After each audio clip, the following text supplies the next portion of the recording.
Hello, my friend, you've arrived.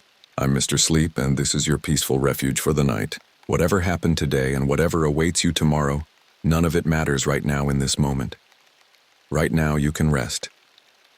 Let these mysterious and dark stories be your companion as you drift into a deep sleep tonight. And unlike many other channels, there are no ads to interrupt your journey tonight. Just relax, get comfortable, and allow yourself to drift away with the story. If you find comfort in this little corner of the internet, I'd be truly grateful if you subscribed and hit the like button. Let me know in the comments which part of the world you're listening from tonight.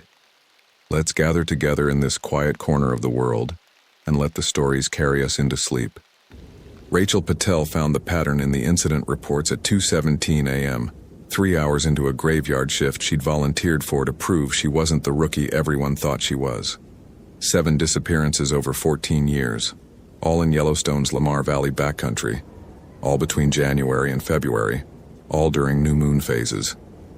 But that wasn't what made her hands go cold.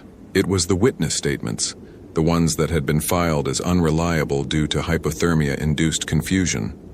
Every single hiker before vanishing had reported extreme hunger, despite full packs of food, had stripped bark from pine trees with their fingernails, had been heard speaking Ojibwe or Cree despite none of them knowing those languages, and Lucas Webb, missing now for 18 hours in tonight's blizzard, had radioed at 6 p.m. yesterday saying he was so hungry it hurts to think.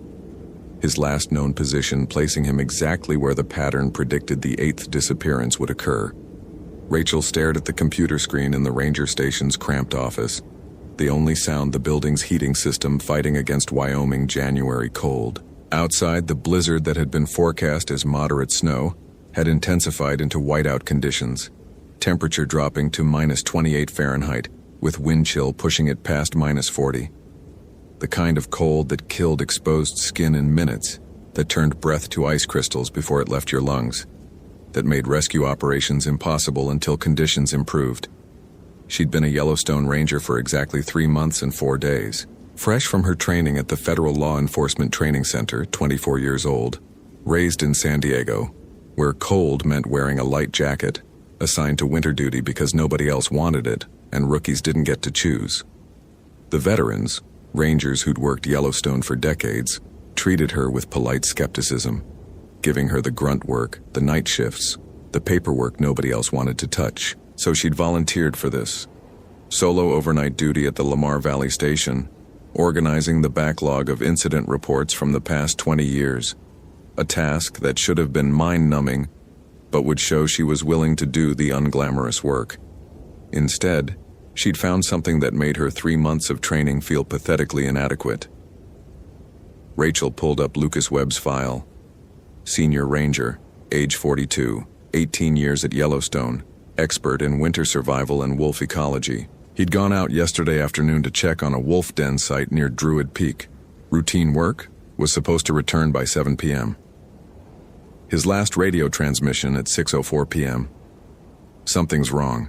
I'm looking at my emergency rations, 2 days worth of food, and all I can think about is how it's not enough. How nothing will ever be enough. Jesus, I'm so hungry. The trees here, they're all wrong. Bark stripped in spirals like something pulled it off with static. Then nothing.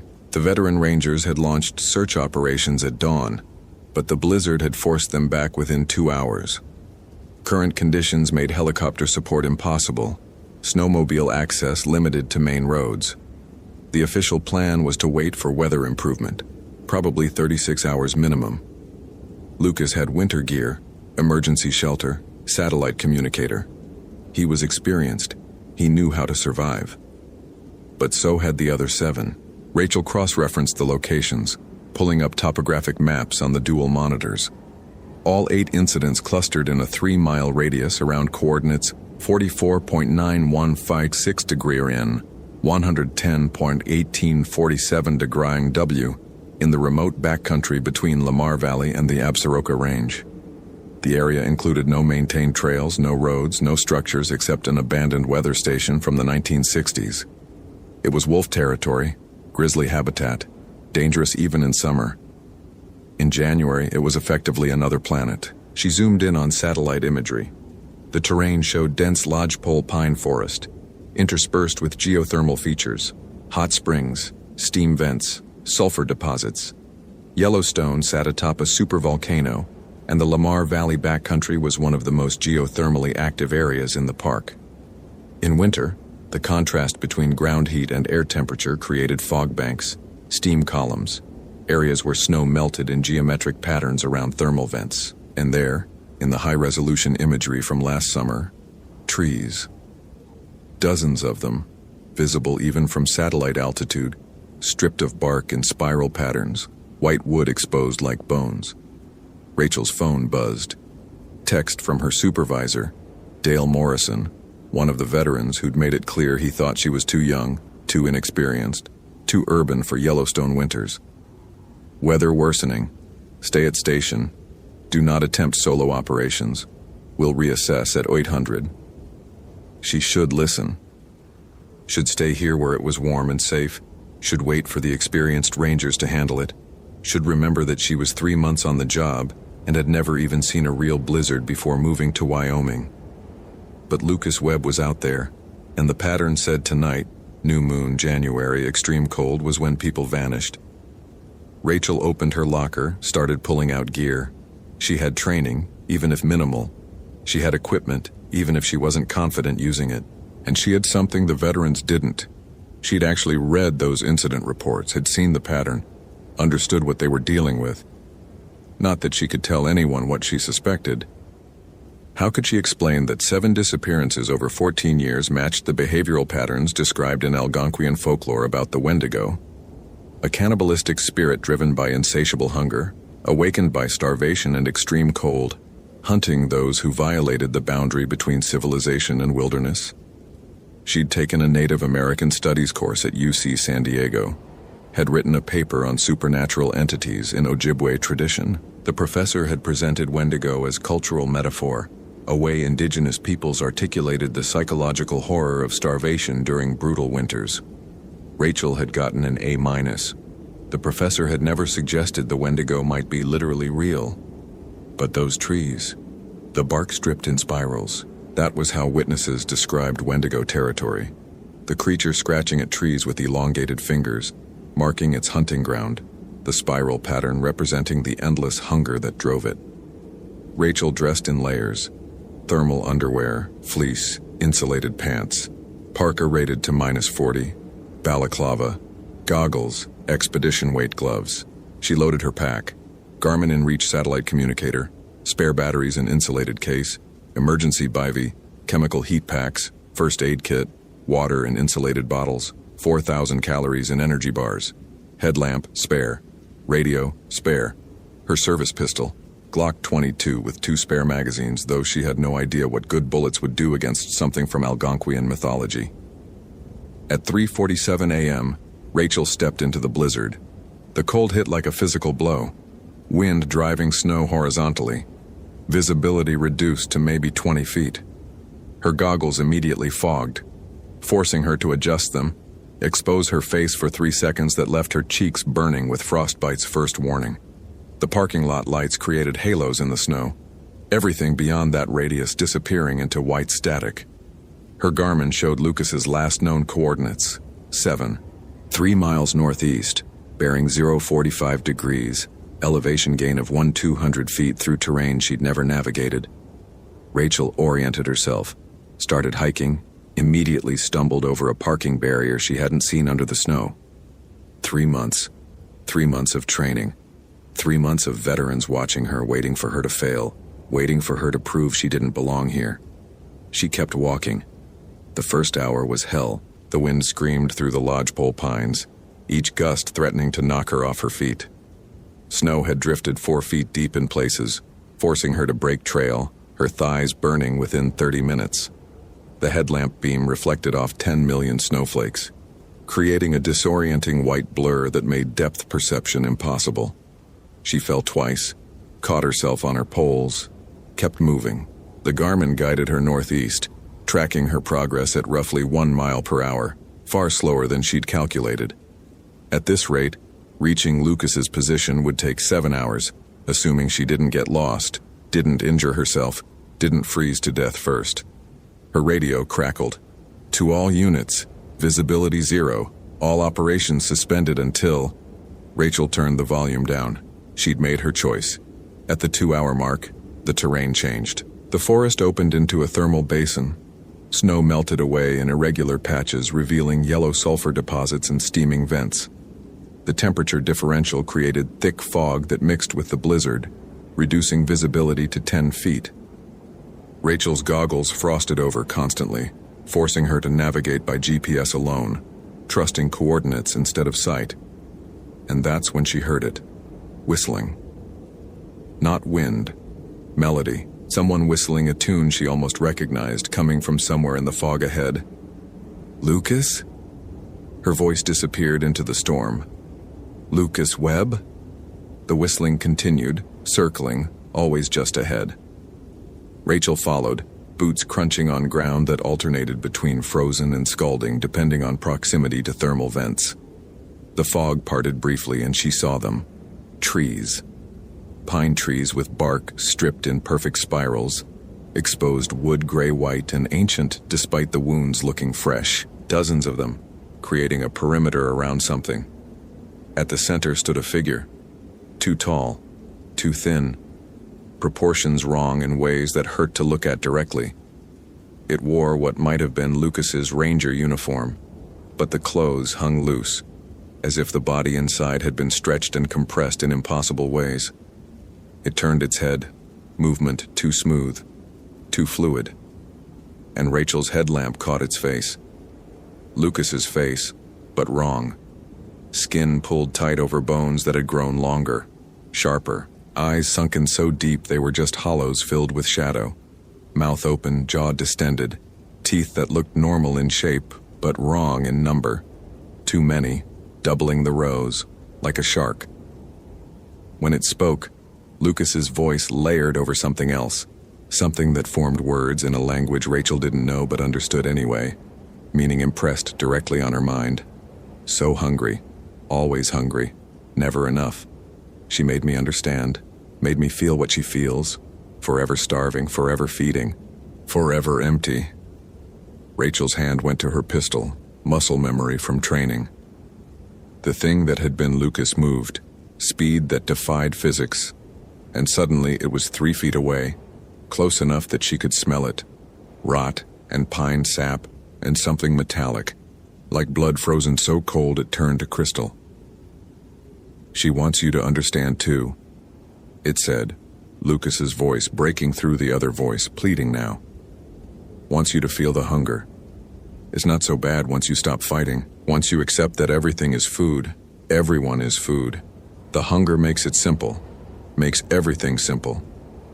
Its hand reached out, fingers too long, too many joints, and touched Rachel's face. Through her balaclava, through her layers, she felt cold that had nothing to do with temperature and everything to do with absence. Absence of warmth, of life, of satisfaction, of ever being full. And with the cold came hunger. Sudden, overwhelming, all-consuming. Rachel's stomach cramped. Her mouth flooded with saliva, her mind filled with single thought. Feed. The emergency bars in her pack seemed impossible to reach, seemed inadequate, seemed like nothing compared to the hunger that demanded flesh, bone, marrow. The hunger that looked at her own fingers and wondered what they would taste like. Rachel stumbled backward, ripping away from the thing's touch. The hunger faded, but didn't disappear, settling into her stomach like a stone made of appetite. She fumbled for her radio. Hoffman to base, emergency, I've located Webb, but... Static answered thick and wrong, and through it came whistling. The same melody. Closer now. Not from the thing wearing Lucas, but from behind her. Rachel spun, headlamp catching movement in the fog. Another figure. Tall, gaunt, wearing the shredded remains of hiking gear from decades ago. Then another, and another. 7 figures total, all impossibly thin, all moving with that too fluid motion, all whistling in harmony that shouldn't be possible with human throats. The previous victims. The 7 disappearances from the incident reports. They hadn't died. They'd been changed, transformed, made into extensions of something older and hungrier. At the center of them all stood a figure that made the others look almost human by comparison. 8 feet tall, skeletal, skin gray-white like birch bark stripped by winter, limbs elongated and multi-jointed like spider legs. Its face was almost featureless, just eye sockets glowing with dim phosphorescence, and a mouth that split the head nearly in half, filled with ice crystal teeth. It wore antlers, massive rack from what must have been an enormous elk, but the antlers had been incorporated into its skull, growing through bone and flesh. The Wendigo, the original, the first. It spoke in the language Rachel didn't know, voice like winter wind through dead trees, and meaning flooded her mind. You came into my territory, my hunting ground, during my season. When the moon hides and the cold rules, you came knowing what awaited. The pattern is not hidden. The pattern is invitation. I call them here. I sing in their dreams, whisper through their radios, make them feel hunger they never felt before, make them understand that civilization is thin, meat is meat, and winter makes all things equal. Rachel's training had covered wildlife encounters, bears, wolves, mountain lions, had covered environmental hazards, hypothermia, avalanches, falls, had covered nothing remotely applicable to this. She backed away slowly, hand still on her pistol, knowing it was useless but drawing anyway because it was all she had. The Wendigo moved forward, each step covering impossible distance, and suddenly Rachel's back hit a tree, one of the bark-stripped spirals. She could feel grooves carved into wood, could feel them through her gloves, through her parka, pressing into her spine like a brand. You will join, the Wendigo said, not question, but statement. You will feed. You will understand. The hunger is truth. The hunger is all. Everything else, your training, your need to prove yourself, your fear of failure, all meaningless. Only hunger matters. Only feeding matters. And feeding never ends. Rachel's finger found the trigger. She fired 3 times. Center mass, the way she'd been trained. The shots cracked loud in the cold air, echoes swallowed by snow. The bullets hit. She saw them hit. Saw the Wendigo's chest cavity puncture. Saw nothing. No blood. No reaction. The holes sealed themselves immediately, ice crystallizing in the wounds, flesh reforming. The Wendigo laughed, sound like bones breaking in frost. This is my domain, it said. My season. You cannot kill winter.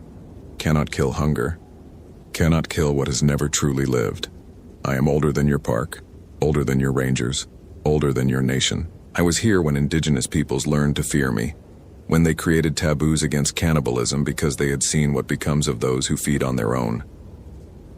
I am the reason winter is feared, the reason starvation drives madness, the reason hunger feels like it comes from outside rather than inside. The 7 changed victims circled closer. Lucas was among them, face tortured with remaining consciousness, trying to fight through the transformation. His mouth moved, forming words. Run, please run, she's too strong, she's... The Wendigo backhanded him casually, sent him flying 30 feet into a tree.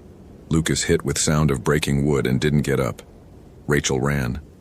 Not tactical retreat, blind panic, 3 months of training evaporating under terror that bypassed rational thought entirely. She ran through the thermal basin, through fog and blizzard, her headlamp beam bouncing wildly, GPS forgotten, direction meaningless. Behind her came the whistling, harmonized and patient predators that didn't need to hurry, because cold and exhaustion would do their work. She lasted maybe 4 minutes before her boot caught on hidden root, and she went down hard, face first into snow. The impact knocked her goggles askew, filled her balaclava with ice, drove the wind from her lungs. Rachel rolled, tried to rise, found her left ankle wasn't cooperating, sprained or broken, impossible to tell.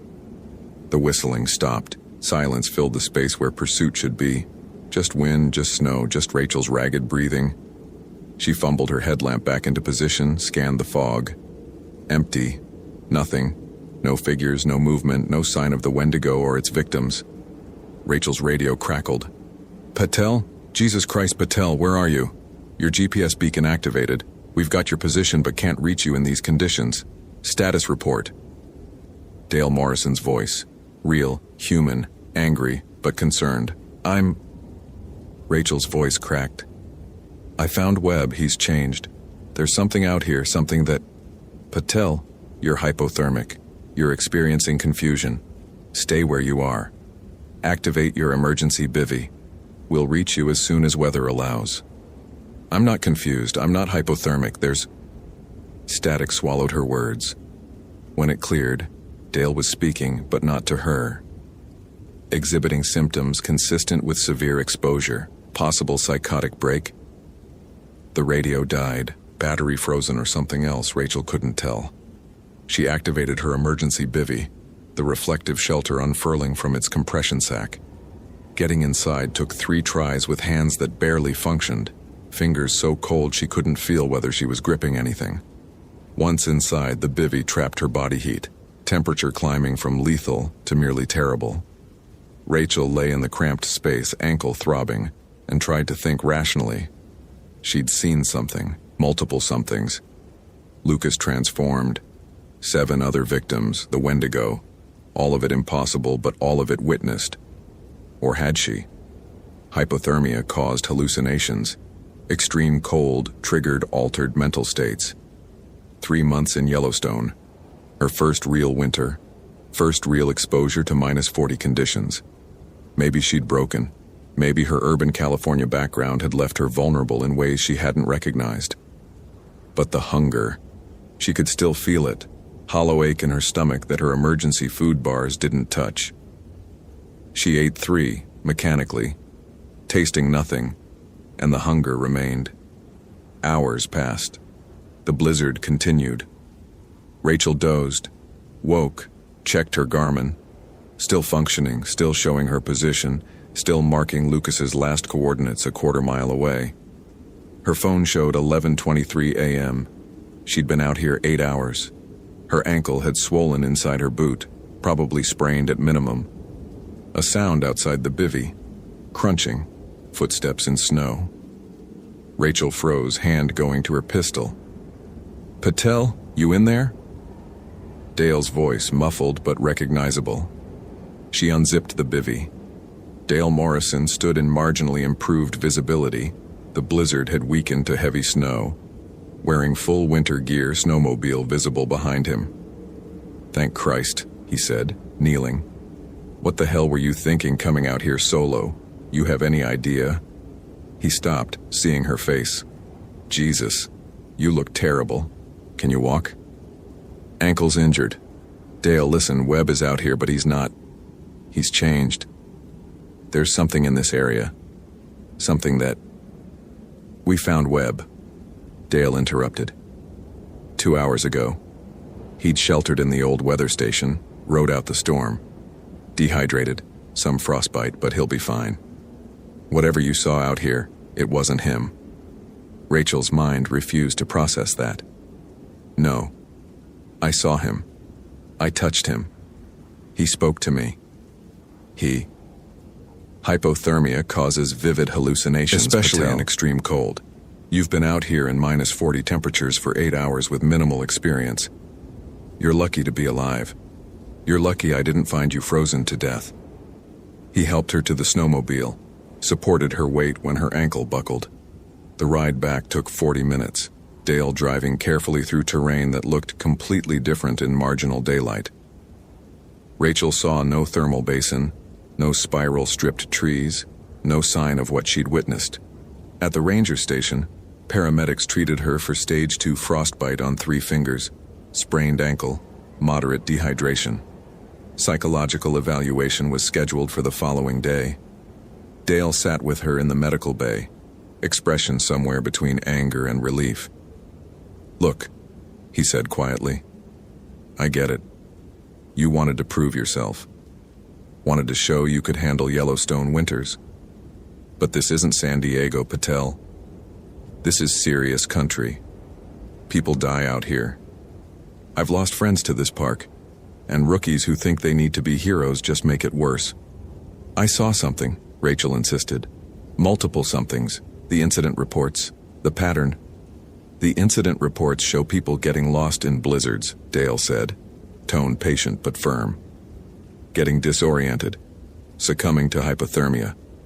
You found a pattern because your brain wanted to find one, because you wanted there to be something you could solve, something that would make you look competent. But there's no mystery here, Rachel. Just wilderness being wilderness, just winter being winter. They sent her home for 3 days mandatory rest. Rachel spent them reviewing what she'd seen, what she'd experienced, trying to reconcile the impossible with the rational. Had it been hallucination? Cold-induced psychosis? Had she imagined everything? But her fingers still showed faint grooves, pressure marks from something touching her face, and the hunger hadn't fully left. She found herself eating constantly, never satisfied, always slightly hollow. On the 4th day, cleared to return to duty, Rachel volunteered for the archives again. This time, she went deeper into the records, pulling files from the 1960s, 1970s, 1980s. The disappearances went back further than 14 years. Much further. She found references to Shoshone oral traditions about the Lamar Valley, about it being forbidden territory in winter. Found a 1927 Park Service memo about unusually aggressive wildlife behavior in the area during January and February. Found a journal entry from an early explorer, 1887, describing trees stripped in spiral patterns and hearing whistling in blizzards that sounded almost human. The pattern went back a century, maybe longer, and Lucas Webb, supposedly recovered, supposedly fine, had been placed on medical leave. No visitors, no communication, just a brief note in his file. Subject experiencing extreme appetite dysregulation, requesting psychiatric evaluation for possible eating disorder. Rachel sat alone in the archives at 2 a.m., almost exactly where she'd been 4 nights ago, and pulled up the satellite imagery again. The thermal basin, the spiral-stripped trees. They were there, visible from orbit, undeniable.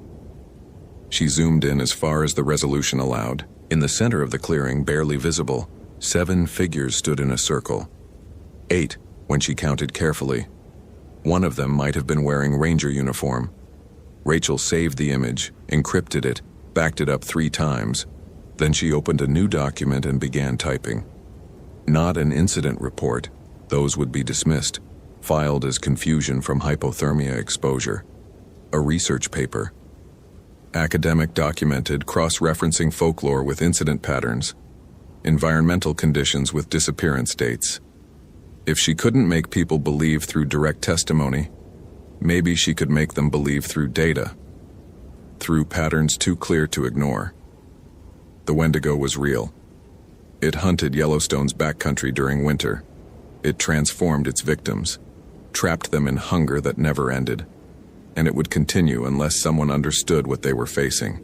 Rachel Patel had 3 months of experience, but she'd seen what the veterans hadn't, had survived what the veterans couldn't, and she would make them understand, even if they dismissed her as a rookie who'd had a psychotic break in the cold. Because next January, during the new moon, someone else would hear whistling in the blizzard.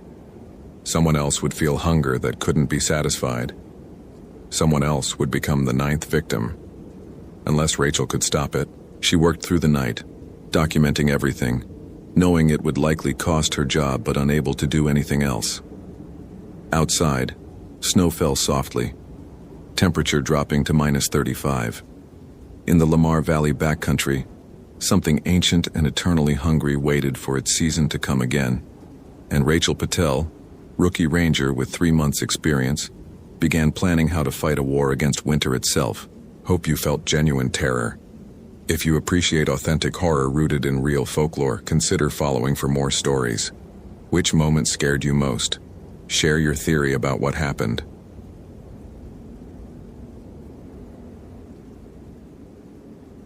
Lisa Hoffman buried her partner 3 years ago in Minnesota.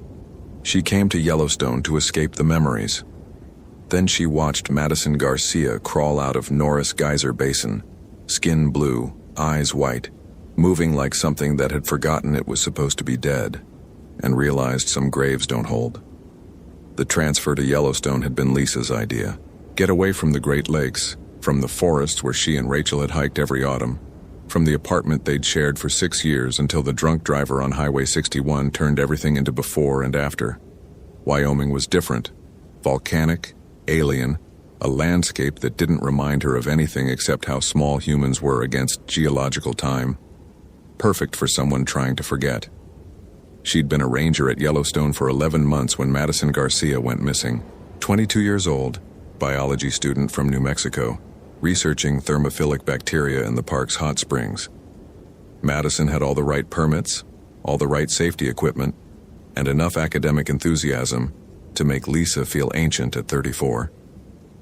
They'd talked once at the Norris Ranger Station about Madison's research, about how life persisted in boiling acidic water that should kill everything, about extremophiles that thrived in conditions that would destroy ordinary organisms. "Life finds a way," Madison had said, grinning with the confidence of someone who'd never watched life end suddenly on a highway in the rain, even in impossible places. Lisa had smiled tightly and said something about following safety protocols. Madison had laughed and promised to be careful. That had been February 14th, 2003, Valentine's Day, 3 years exactly since Rachel died. Madison Garcia was reported missing on February 17th when she failed to check in after a permitted research trip to the Porcelain Basin thermal area. Her equipment was found at the basin's edge: sample containers, water testing kit, field notebook, with observations logged up to 4:47 p.m. No signs of struggle, no signs of anything except an absence, as if she'd simply evaporated into the sulfurous steam that rose constantly from the hot springs. Lisa led the search, though calling it a search felt optimistic. Yellowstone's thermal features were deadly. The water in some pools exceeded 200 degrees Fahrenheit.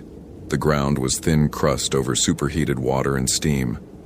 Every year, tourists ignored warnings and ended up boiled alive or dissolved in acidic springs. If Madison had fallen through the crust or slipped into a hot spring, there might not be anything left to find. They searched anyway. SAR teams, thermal imaging, cadaver dogs that refused to go near certain areas, whining and pulling back on their leashes. 3 days of searching turned up nothing. On the 4th day, Lisa was doing a final sweep of the Porcelain Basin alone, against protocol, but she'd stopped caring much about self-preservation after Rachel died, when she saw it. Movement at the edge of a steam vent, something pulling itself up from the ground. Lisa's first thought was animal, maybe an elk that had fallen through the crust and was trying to escape. But the shape was wrong. Too upright, too human.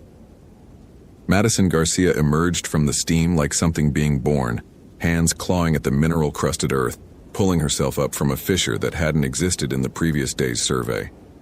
Her skin had the blue-gray color of cyanosis, lips dark purple, hair plastered to her skull with mineral deposits. Her eyes were completely white. No iris, no pupil, just milky opacity like cataracts.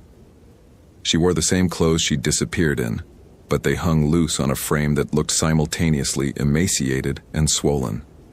Lisa stood frozen, her radio falling from her hand. This wasn't possible. Madison had been missing for 4 days in sub-zero February temperatures.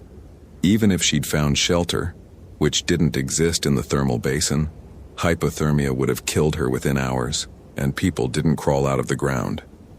Didn't move like that, joints bending wrong, head tilted at an angle that should have meant a broken neck. Madison's head turned toward Lisa with mechanical precision. The white eyes stared, unblinking. Her mouth opened, revealing teeth stained black, and she spoke in a voice like gravel scraping over bone. Lisa Hoffman, 34 years old, ranger, widow. She died on Valentine's Day. You think of her every morning. You dream of the accident. You wish you'd been in the car. Lisa's legs gave out. She hit the ground hard, mineral crust cracking under her knees. How did Madison know about Rachel? Lisa had told no one at Yellowstone, had kept her grief private, professional, buried as deep as she could manage. I know because the dead know, Madison said, taking a step forward.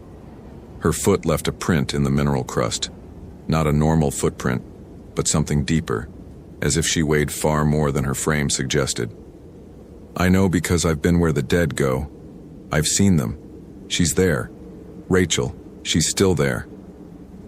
Lisa's training screamed at her to call for backup, to approach this as a medical emergency, to treat Madison as a hypothermia victim suffering from delirium. But her instincts, the ones she'd learned to trust after 11 months in a landscape that killed casually and often, told her this wasn't medical. This was something else. "What happened to you?" Lisa managed to ask, her voice barely audible over the hiss of steam vents. "I fell through," Madison said, still advancing with that wrong, mechanical gait. "Fell through the crust into the hot spring. It should have killed me. The heat, the acid, should have dissolved me like it dissolves everything. But it didn't, because something else was down there. Something old. It grabbed me, held me, changed me." Lisa forced herself to stand, backing away slowly. Madison followed, closing the distance with steps that seemed to cover more ground than they should. Lisa's hand found her belt, searching for her radio, but it was on the ground where she'd dropped it. "There are old places," Madison continued, her white eyes never blinking. "Places where the world is thin, where heat and pressure break through from below. The Norse knew. They called beings like me Draugr, the again walkers, the dead who return. We guard the thin places. We punish those who disturb what should remain buried." Lisa's back hit a boulder. She was trapped between Madison and a boiling hot spring that bubbled ominously behind her, steam rising in thick clouds. The temperature here was dangerous even without the thermal features. The air itself could burn lungs. "I disturbed nothing," Lisa said, trying to keep her voice steady. "I'm just looking for you. SR. We've been searching." "You disturbed your grief," Madison interrupted. "You came here to bury it, to forget her. But the dead don't forget, and they don't let go. Rachel is waiting. She wants you to remember. She wants you to join her." Madison's hand shot out, impossibly fast, grabbing Lisa's wrist. The skin was cold, despite having emerged from boiling water, cold like meat from a freezer, and the grip was crushing. Lisa felt bones grinding together, felt something wrong in Madison's hand. Too many joints, fingers that bent in too many places. "You'll see her soon," Madison said. "I'll take you where I went, into the heat, into the earth, where the dead gather around the world's warm heart. You'll burn and you'll change and you'll understand that death isn't an ending. It's a threshold. And some of us come back to show others the way." Lisa's free hand found her belt knife, a Gerber multi-tool she'd carried since her first ranger posting. She flipped it open and drove the blade into Madison's arm. The knife sank in easily, meeting no resistance, as if Madison's flesh was rotten despite appearing solid. But Madison didn't flinch, didn't react, just kept pulling Lisa toward the hot spring, toward the water that steamed and bubbled with temperatures that would strip flesh from bone. "Iron doesn't stop us," Madison said. "Fire made us. Heat forged us. The old rituals knew. The Norse burned their dead to prevent Draugr, but no one burns anymore. You buried Rachel in the cold ground. She's still there, waiting, growing strong." The implication hit Lisa like a physical blow. Rachel, in her grave in Minnesota. If what Madison was saying was true, if the dead could return, could become these things, then Rachel might be... "No," Lisa said, more to herself than to Madison. "Rachel's at peace, she's gone. This is trauma, or hypothermia, or I'm having a breakdown." "Denial," Madison said, pulling Lisa closer to the hot spring's edge. "You've been in denial for 3 years, but the dead are patient. They wait in the cold earth or the hot stone, and eventually everyone joins them. Some of us just come back first." Lisa's boot heel caught on the rim of the hot spring. She could feel the heat now, incredible and immediate, radiating up through the thin crust. One more step and she'd go in, would experience what Madison claimed to have survived, would find out if the dead really waited in the superheated water, or if she'd just die screaming like the tourists who ignored the warnings. A sound behind them. Footsteps. Multiple. Running. SAR team responding to Lisa's last known position when she'd failed to check in. Madison's head swiveled with that mechanical precision, white eyes focusing on the approaching rangers. "They'll try to save you," Madison said. "They'll fail. There are more of us than you know. Every thermal death feeds us. Every body dissolved in the hot springs joins us. Yellowstone is a graveyard, Ranger Hoffman. A graveyard that doesn't let its dead rest." Madison released Lisa's wrist and turned toward the approaching rangers. Lisa saw her chance and ran, circling away from the hot spring, her wrist throbbing where Madison had gripped it. Behind her, she heard voices, her colleagues calling her name, confusion as they encountered Madison, questions about her condition. Then screaming, not pain screaming, but terror screaming, the sound of people confronting something their minds couldn't process. Lisa didn't look back. She ran until her lungs burned, until she reached the parking area where the SAR vehicles were clustered. She grabbed her radio from the dash of her truck and called it in. "Multiple officer emergency at Norris Geyser Basin. Need all available units and medical immediately. Hostile individual at scene. Officers down or in danger." The response was chaos. Dispatch trying to get details, units scrambling, confusion about what hostile individual meant in a national park context. Lisa sat in her truck, watching the steam rise from the thermal basins in the distance, and waited for backup that might not matter. They found 2 rangers dead at the Porcelain Basin. Both had fallen or been pushed into hot springs.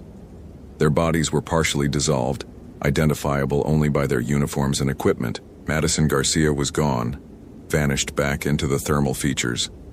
The official report listed it as a tragic accident, 2 rangers responding to a search and getting too close to unstable ground. Madison was presumed dead, another victim of Yellowstone's thermal features. But Lisa knew better. She'd seen Madison's eyes, had felt the wrongness in her grip, had heard the words about Rachel waiting in the cold ground. Lisa requested a transfer the next day, was granted it within a week.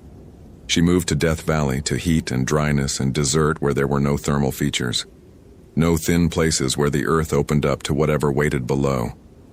The nightmare started a month after leaving Yellowstone. Not dreams about Madison or the dead rangers, but dreams about Rachel. Dreams where Rachel climbed out of her grave in Minnesota, skin blue-gray, eyes white, moving with that same mechanical wrongness. Dreams where Rachel spoke in that gravel-over-bone voice. "You left me in the cold ground. I'm still here, still waiting, growing strong." Lisa called the cemetery in Minnesota, asked if Rachel's grave had been disturbed. The groundskeeper laughed. Who would disturb a 3-year-old grave? Everything was fine. The grave was undisturbed, the headstone intact. Lisa thanked him and hung up, not reassured at all, because she'd learned something in Yellowstone that her training hadn't prepared her for. Some dead don't need their graves disturbed to return. Some wait patiently in the cold or the heat, gathering strength until those who loved them couldn't forget them anymore. And some places, thermal basins, thin spots where the world cracked open, were doorways they could use to come back. Lisa never returned to Yellowstone, never returned to Minnesota. She moved from park to park, always requesting transfers after a few months, unable to settle anywhere that felt like it might have thin places. She stopped visiting Rachel's grave, stopped looking at photographs, tried to forget, knowing that forgetting might be the only thing that kept Rachel from climbing out of the ground. But on February 14th every year, Valentine's Day, the anniversary, Lisa would wake to find mineral deposits on her pillow, white crusts that smelled of sulfur and looked exactly like the formations that covered everything in Yellowstone's thermal basins. And she'd know that Madison had been right. The dead knew. The dead remembered. And the dead were patient. Some graves don't hold. Some grief is a beacon calling the dead back. And some rangers learn too late that the wilderness they're supposed to protect has its own ideas about who belongs to it, living or dead. Hope you felt genuine terror. If you appreciate authentic horror rooted in real folklore, consider following for more stories. Which moment scared you most? Share your theory about what happened.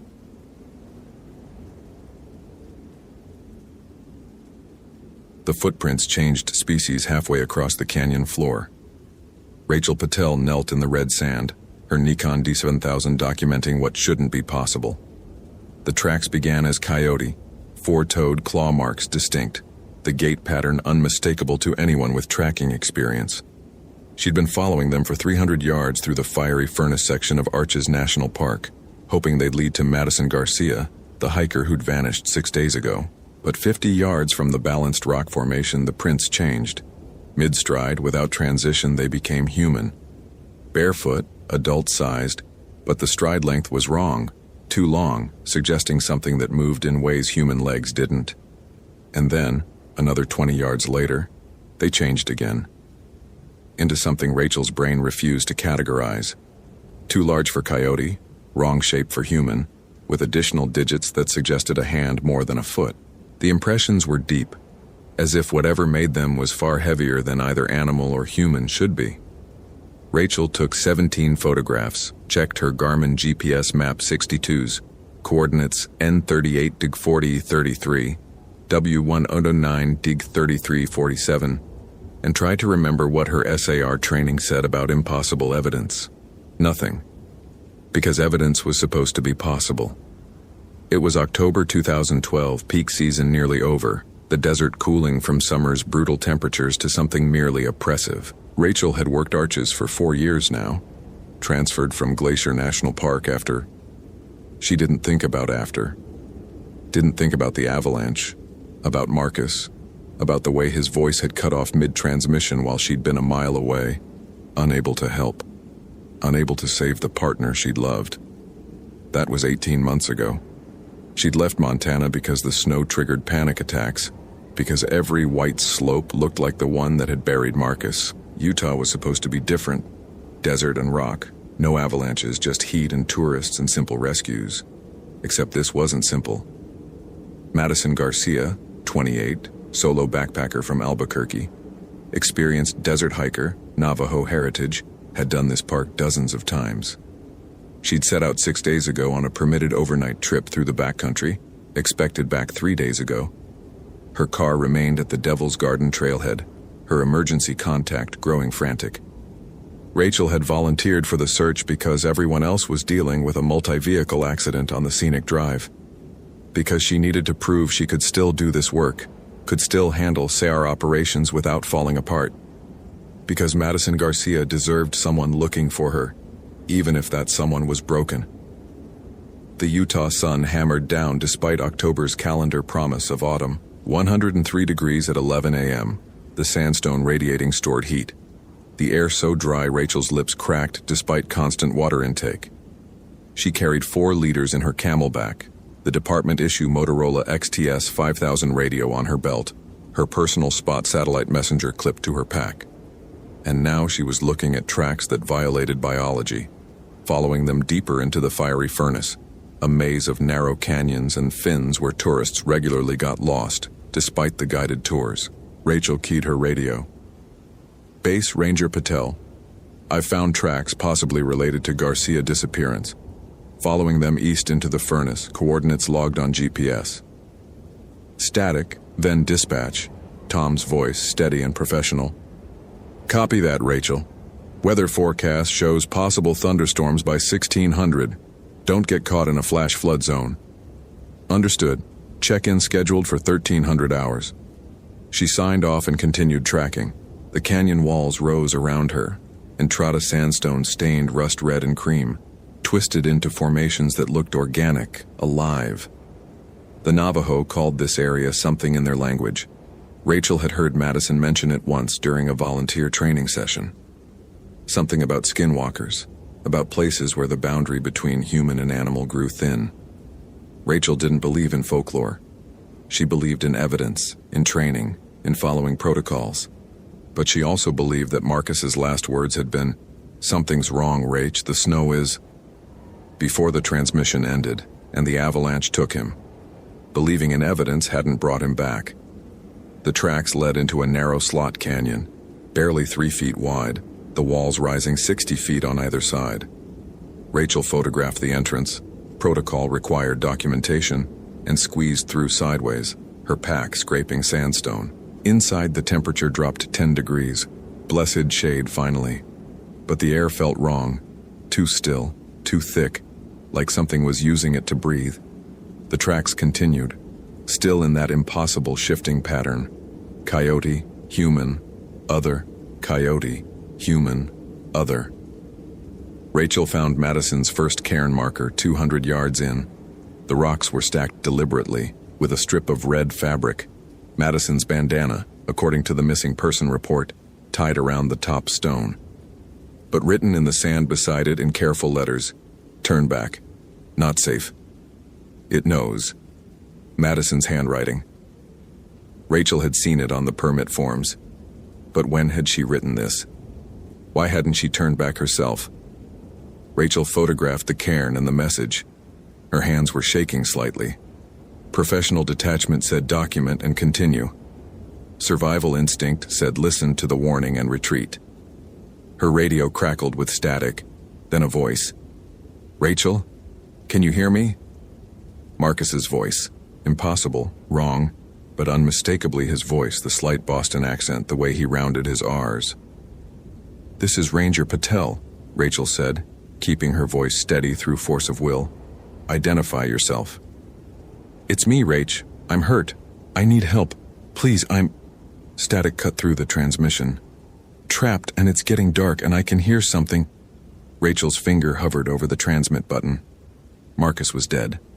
Had been dead for 18 months. This wasn't him.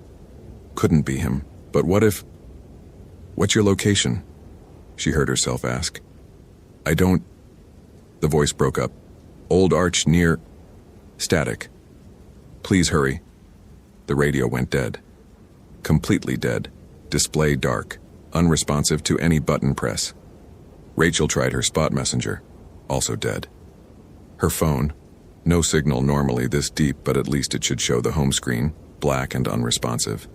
Just like in the avalanche. In those final moments, all communications had failed simultaneously, as if something had wanted to isolate Marcus before. Rachel forced herself to breathe. In through nose, out through mouth, the technique her therapist had taught her for managing panic attacks. This wasn't an avalanche. This was a desert canyon. Different situation, different variables, except the same wrongness, the same feeling of something violating the rules, of reality bending in ways it shouldn't. Movement caught her peripheral vision. Rachel spun, one hand going to the canister of bear spray on her belt, stupid in the desert but old habits from Montana, and saw nothing. Just sandstone and shadow and the narrow passage of the slot canyon. But she'd seen something, pale, low to the ground, moving with an animal's fluidity. "Madison Garcia?" Rachel called out. "I'm with the Park Service. I'm here to help." Her voice echoed off the canyon walls, came back distorted, wrong, as if something was speaking under her words, using her voice but with different sounds, different meaning. The thing appeared at the far end of the visible passage. At first, Rachel's brain cataloged it as coyote, the size roughly matched, the movement pattern canine. But then it stood up. Rose on its hind legs in a way that bent wrong, joints moving at angles that shouldn't exist, until it stood upright on two legs that were too long, too thin, ending in feet that were neither human nor animal. Its face. God, its face was the worst part. Coyote features, but wrong, flattened, with too much intelligence in the eyes. And those eyes weren't coyote yellow. They were human brown. Madison Garcia's eyes, according to her driver's license photo. The thing opened its mouth, coyote teeth in a nearly human jaw, and spoke with Madison's voice. "Turn back, Rachel. It's already too late for me. Don't let it take you too." Then it dropped to all fours and ran, movement impossible for either animal or human, flowing around corners that should have required slowing down. Rachel ran after it, stupid, unprofessional, against every protocol. But she'd failed Marcus, had been too slow, too far away. She wouldn't fail again. Wouldn't let another person disappear into wrongness while she stood by and documented. The slot canyon opened into a wider space, an amphitheater carved by ancient water, and there, in the center, was Madison Garcia's campsite. Tent still standing, backpack propped against a rock, everything organized and intact as if she'd just stepped away for water. But the sand around the camp showed tracks everywhere, dozens of them, all in that same impossible shifting pattern. Coyote to human to other, circling, closing in, a hunting pattern that suggested intelligence and patience. Rachel approached the tent slowly. "Madison, can you hear me?" The tent's zipper was closed from the inside. Rachel grabbed the pull and froze. From inside the tent, Madison's voice, "Don't open it, please, I'm not me anymore." "I'm here to help," Rachel said, though her hands were shaking. "Let me see what's wrong. I can call for medical. My radio doesn't work. My phone doesn't work. Nothing electronic works around." The voice broke. "Around what I'm becoming. I don't understand. The Navajo know." Madison's voice was cracking now, human and animal sounds mixing. "My grandmother warned me. Don't walk alone in certain places. Don't accept gifts from strangers. Don't—" A sound between sob and growl. "Don't violate the old rules." "What rules?"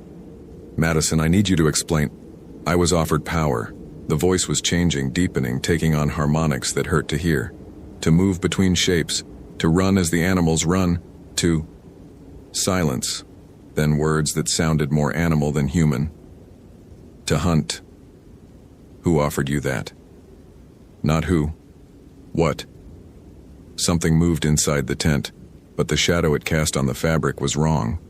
Too many limbs, too fluid. There are places where the old things still have power. Places where if you accept what they offer, you become...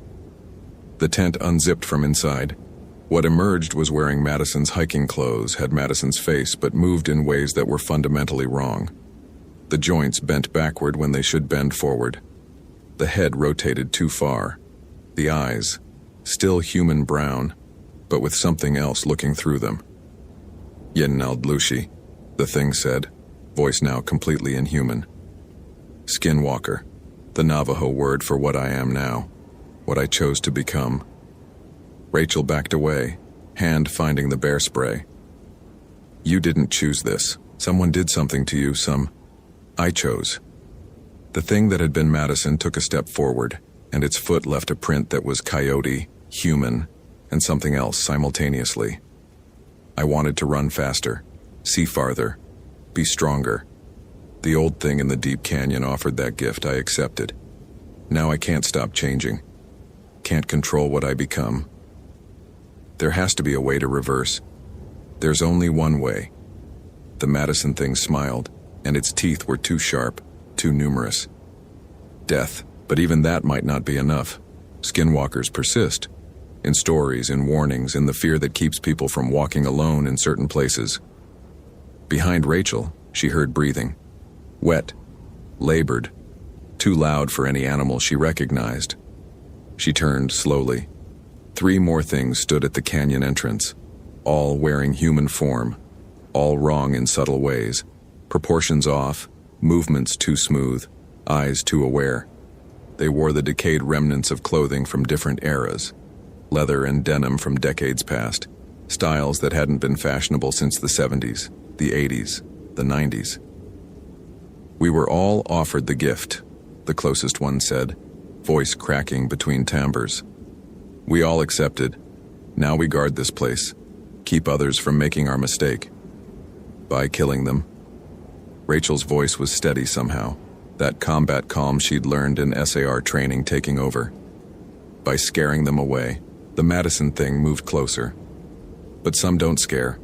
Some keep searching. Like you, Rachel Patel. Still looking for Marcus, still thinking if you save enough people you'll balance the equation. How do you know? We smell grief on you. Smell trauma. Smell the way you punish yourself with every rescue, hoping it'll be the one that makes up for the one you couldn't save." The thing tilted its head, coyote gesture in human form.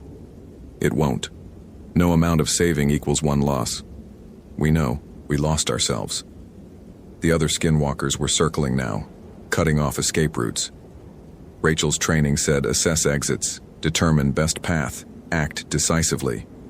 But the canyon offered no good exits, narrow passages on all sides, and the things moved faster than human, more efficiently than animal. "I'm not accepting any gifts," Rachel said, trying to edge toward the widest passage. "I'm just looking for Madison Garcia. Officially, for the record, I'm recovering a missing person." "You found her." The Madison thing gestured at itself. "What's left of her? The question is, what happens now?" "Now I report her found, call for medical evacuation, and with what radio?" The closest skinwalker, it wore an old Park Service uniform from maybe 30 years ago, name tag too faded to read, gestured at Rachel's dead equipment. "We don't let signals out. Can't risk exposure. Can't risk others coming to investigate. People know I'm here. When I don't check in, they'll send search teams, who will warn away." The old ranger thing smiled, and Rachel saw too many teeth. "Same as always. Same as we've done for decades. This place has always had disappearances. Always had stories. The Navajo know to avoid it. Others learn too slowly." Rachel's hand found her bear spray. "I'm not staying here. Madison, or whatever you are now. I came to find you. I found you. That's enough." "Is it?" The Madison thing moved faster than sight, suddenly inches away, breath hot and wrong on Rachel's face. "Or do you need to save me? Make up for Marcus? Fix what you think you broke? Get away from me." "He called for you, didn't he?" The voice was Marcus's now, that Boston accent perfect. "At the end. Rach, the snow is moving wrong, Rach, I think." And then silence. "And you couldn't reach him? Couldn't save him? Could you?" Rachel sprayed. The bear spray caught the Madison thing full in the face, and it recoiled, shrieking. A sound that was part human scream, part coyote yip, part something else entirely. The other skinwalkers lunged forward, but Rachel was already moving, muscle memory from 100 mountain rescues driving her toward the narrowest passage, the one that favored human form over animal flexibility. She squeezed through a crack barely 18 inches wide, sandstone scraping her arms and pack. Behind her, the things were changing, bones cracking and reforming, becoming something that could follow. Rachel ran through passages she didn't remember entering, taking turns by instinct and desperation. The canyon system was a maze, each turn looking like the last, every wall identical red sandstone. Her GPS was dead, her compass spinning uselessly, but she followed the sun angle, kept moving toward what she thought was west, toward the park road. From every direction, she heard voices, Marcus's voice calling for help, her mother's voice asking why she wasn't coming home, her own voice warning her to turn back. Rachel ignored them all, focused on breathing, on placing feet carefully despite speed, on the basics of desert survival. Don't fall. Don't break an ankle. Don't stop moving. She burst out of the fiery furnace an hour before sunset, emerging onto the main park road where a tour bus was disgorging elderly tourists. They stared at Rachel, covered in red dust, gasping, wild-eyed. But she'd never been happier to see RV-driving, camera-wielding visitors in her life. Rachel stumbled to the bus and grabbed her personal phone from her pocket. Somehow, out of the furnace, it powered on. Battery at 12% but functional. She dialed the ranger station. "Rachel?" Tom's voice, concerned. "You missed your check-in by 3 hours. Where are you?" "Fiery furnace west entrance. I need backup. I found..." What could she say? "Evidence related to Madison Garcia. And something else, something dangerous. Stay put. I'm sending units now." Rachel sat on the roadside barrier while tourists took selfies with balanced rock in the background. The normalcy was surreal. Families eating picnic dinners, children chasing lizards, retirees consulting maps. All while a few hundred yards into the canyon system, things that wore human shapes but weren't human anymore circled and hunted and kept their terrible secret. The Park Service arrived 20 minutes later. 3 rangers, a medic, Tom himself looking worried. Rachel gave her statement. Found tracks, followed them, discovered evidence of Madison Garcia's presence, experienced equipment failure and disorientation, managed to exit the maze. She didn't mention the skinwalkers. Didn't mention voices or transformations or things that violated biology. Who would believe her? She'd sound traumatized, unstable, Unfit for duty. Maybe she was. They sent in a full search team the next day, guided by Rachel's GPS coordinates. Found Madison's campsite, her equipment, everything intact. But no Madison, no tracks, no evidence of the things Rachel had seen. The official report listed Madison Garcia as missing, presumed lost in the wilderness, likely fell in an unmapped area and succumbed to exposure or injury. Case left open, but resources redirected to active searches. Rachel was put on administrative leave, standard protocol after a traumatic search operation. Mandatory psych evaluation, which she failed spectacularly when she tried to describe what she'd seen. The therapist was kind, professional, diagnosed acute stress reaction exacerbated by previous trauma. She wasn't wrong. Rachel was traumatized, but not delusional. Rachel resigned from the Park Service 6 weeks later. Couldn't go back to the desert, couldn't look at red sandstone without seeing those tracks changing mid-stride, couldn't hear coyotes without remembering Madison's voice coming from that wrong-shaped mouth. She moved to Phoenix, tried office work, tried anything that kept her away from wilderness and the things that lived in unmapped places. But the dreams persisted. Marcus calling from the avalanche, Madison offering her the gift of shape-shifting, the old skinwalkers circling closer and promising she could save everyone if she just accepted the power. In 2014, 2 years after Arches, Rachel read a news article, another disappearance in the fiery furnace. A young man, this time experienced hiker, vanished without trace. Search teams found his campsite intact, equipment untouched, no sign of struggle or accident. Just another statistic, another file left open. Another person lost to whatever walked between species in that maze of red stone. Rachel wanted to call someone, warn them, tell them the truth. But who would listen? The Park Service had already decided she was unreliable, trauma-affected, unstable. So she did the only thing she could, started a blog. Anonymous, careful, never mentioning specific locations or entities by name. Just stories about places where things weren't quite right, where old rules still applied, where accepting gifts from the wilderness came with prices too high to pay. She wrote about skinwalkers in general terms, Navajo legends, cultural significance, the importance of respecting indigenous warnings. She wrote about other disappearances, patterns she'd noticed in park records, clusters of missing persons in specific locations. Some readers called her crazy. Others shared their own stories. Rangers who'd seen things, hikers who'd heard voices, survivors who'd barely made it out of places where reality bent. Rachel stopped being surprised at how many stories there were, how many people had experienced wrongness in the wilderness and stayed silent because who would believe them? She never went back to Arches, never walked in desert canyons again. But sometimes, on quiet nights in her Phoenix apartment, Rachel heard coyotes yipping in the distance. And she wondered if they were really coyotes or if they were something else, someone else, who'd accepted the gift and lost themselves to the shape-shifting hunger. She wondered if Madison was still out there, still circling the fiery furnace, still trying to warn other hikers away from the old thing in the deep canyon that offered impossible power. She wondered if she'd been lucky to escape, or if escaping just meant carrying the knowledge alone. The burden of truth that no one else wanted to hear. The Navajo had words for these things. Ye Naldlushi, skinwalker. They had rules. Don't go certain places alone. Don't accept gifts from strangers.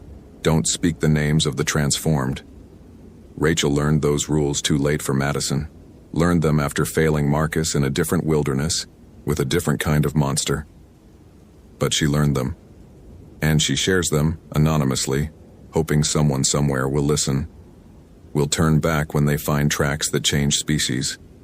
Will run when they hear voices mimicking the dead. Will refuse the gift when it's offered, no matter how appealing the promise of power. Because Rachel Patel knows the truth that the missing person reports don't capture. Some disappearances aren't accidents. Some are choices made in desperation, or curiosity, or grief. Choices to become something other than human, something that runs faster and sees farther, and never dies, but also never rests. The desert keeps its secrets. The canyons hide their transformed. And somewhere in the fiery furnace, things that were once human still circle and hunt and guard the place where reality bends enough to offer terrible gifts to those desperate enough to accept them. Rachel survived. But survival just means living with the knowledge of what she couldn't save, what she couldn't prevent, what walks in the wilderness wearing familiar faces and speaking in stolen voices.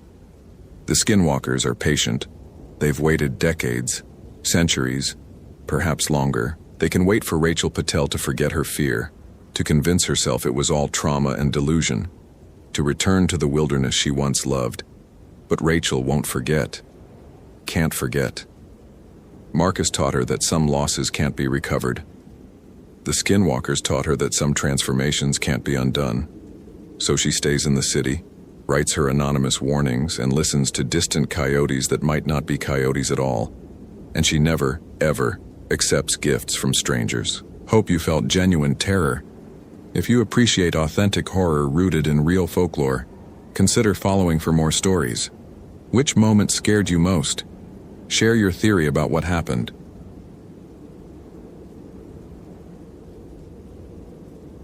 James Whitmore found the symbols carved into his daughter's photograph, the one he carried in his ranger jacket, 3 days before Austin Fletcher vanished. Sigils burned into the paper with precision no human hand could achieve, surrounding Emma's face like a warning, or a claim.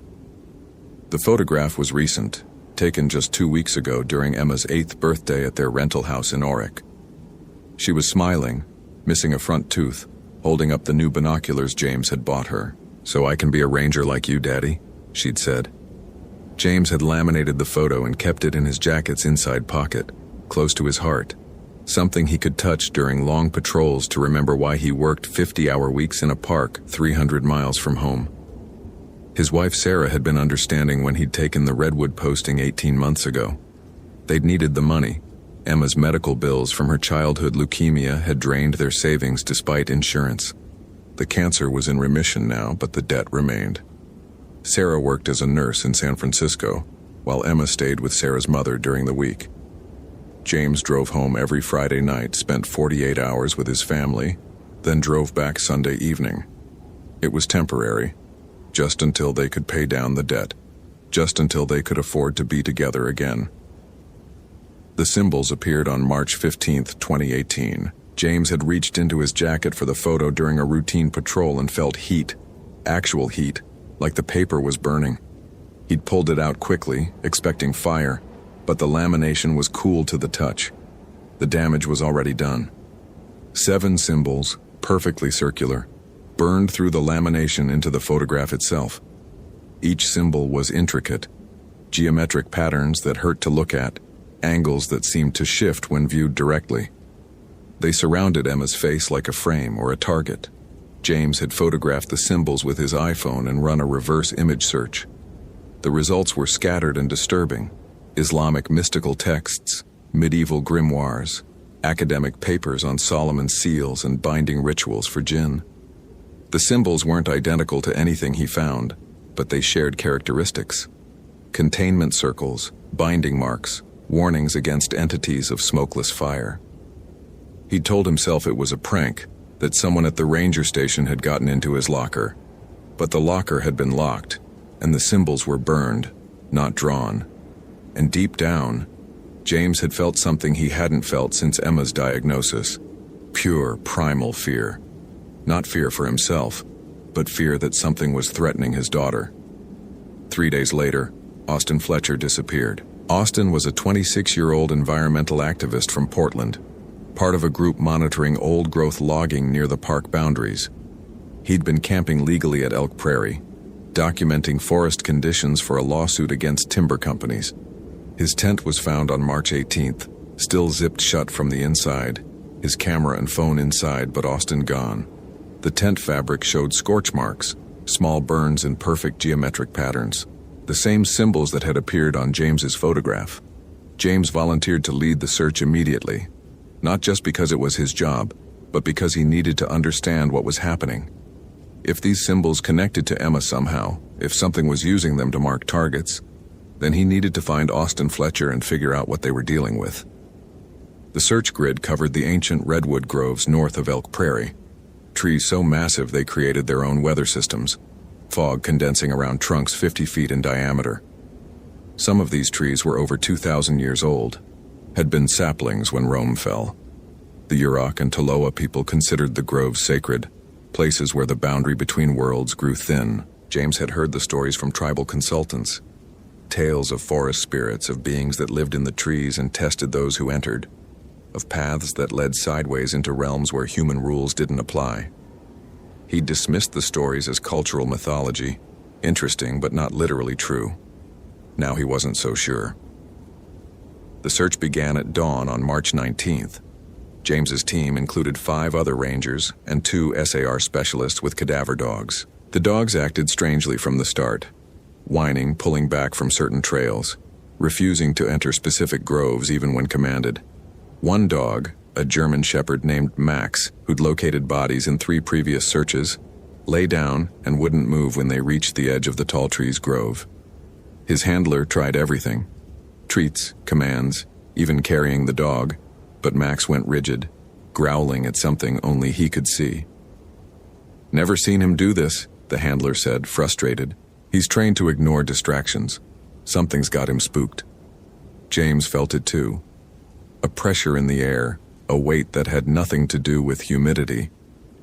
The temperature in the grove was wrong, 10 degrees warmer than outside despite the dense canopy. The light had a strange quality, filtered through the redwood needles into something that wasn't quite green and wasn't quite gold. And the silence was oppressive. No birds, no insects, just the distant drip of condensation from the canopy and the team's breathing. They split into pairs to cover more ground. James partnered with Rachel Nguyen, a younger ranger who'd transferred from Yosemite 6 months ago. They took the northeast quadrant, following a creek that wound through the grove's heart. James checked his GPS every few minutes. Signal was weak under the canopy, but functional. His iPhone showed full battery, 4G connection, 11 unread texts from Sarah asking for updates. He opened the messages. The most recent was from 30 minutes ago. "Emma drew a picture at school today, trees with faces, said they were watching Daddy. Call me." James's hands went cold. He tried calling, but the connection failed despite showing 4 bars. He tried again. Nothing. Rachel was having the same problem. Her phone showed service but wouldn't connect calls or load data. "Cell towers must be down," she said, frustrated. "I had signal an hour ago." They continued deeper into the grove. The trees here were enormous, the largest redwoods in the park, some exceeding 350 feet in height. Walking among them felt like being inside a cathedral, columns of living wood supporting a ceiling of branches and sky. Beautiful, but increasingly wrong. The temperature kept rising, now 15 degrees warmer than it should be. James was sweating inside his ranger uniform despite the spring weather. Rachel stopped suddenly. "Do you smell smoke?" James did. Not wood smoke, but something else. Spices, incense, a sharp chemical smell like burning sulfur. The scent was coming from ahead, growing stronger as they advanced. They found Austin Fletcher's backpack hanging from a branch 20 feet off the ground. Not dropped or abandoned, but deliberately placed, hung by its straps with the precision of someone who'd climbed up specifically to leave it there. The backpack was scorched, the fabric blackened in patterns that matched the symbols on James's photograph and Austin's tent. "How did it get up there?" Rachel asked, staring at the smooth trunk. Redwoods had no lower branches. Their limbs started 100 feet up. No one could climb this tree without specialized equipment. "I don't know," James said, though he was starting to have theories he didn't want to voice. He pulled out his radio. "Base, this is Whitmore. We've located Fletcher's equipment. Requesting..." Static exploded from the radio, so loud James dropped it. But underneath the static was something else. A voice deep and resonant, speaking words that weren't English. Arabic maybe, or something older. The radio's speaker began to melt, plastic bubbling and dripping, smoke rising from the device. Rachel backed away, her own radio hissing with the same static. "What the hell?" The temperature spiked. James felt it like opening an oven door, a wall of heat that shouldn't exist in a temperate rainforest. The air shimmered, and for just a moment, James saw something between the trees. Not hiding, but existing slightly sideways from normal space.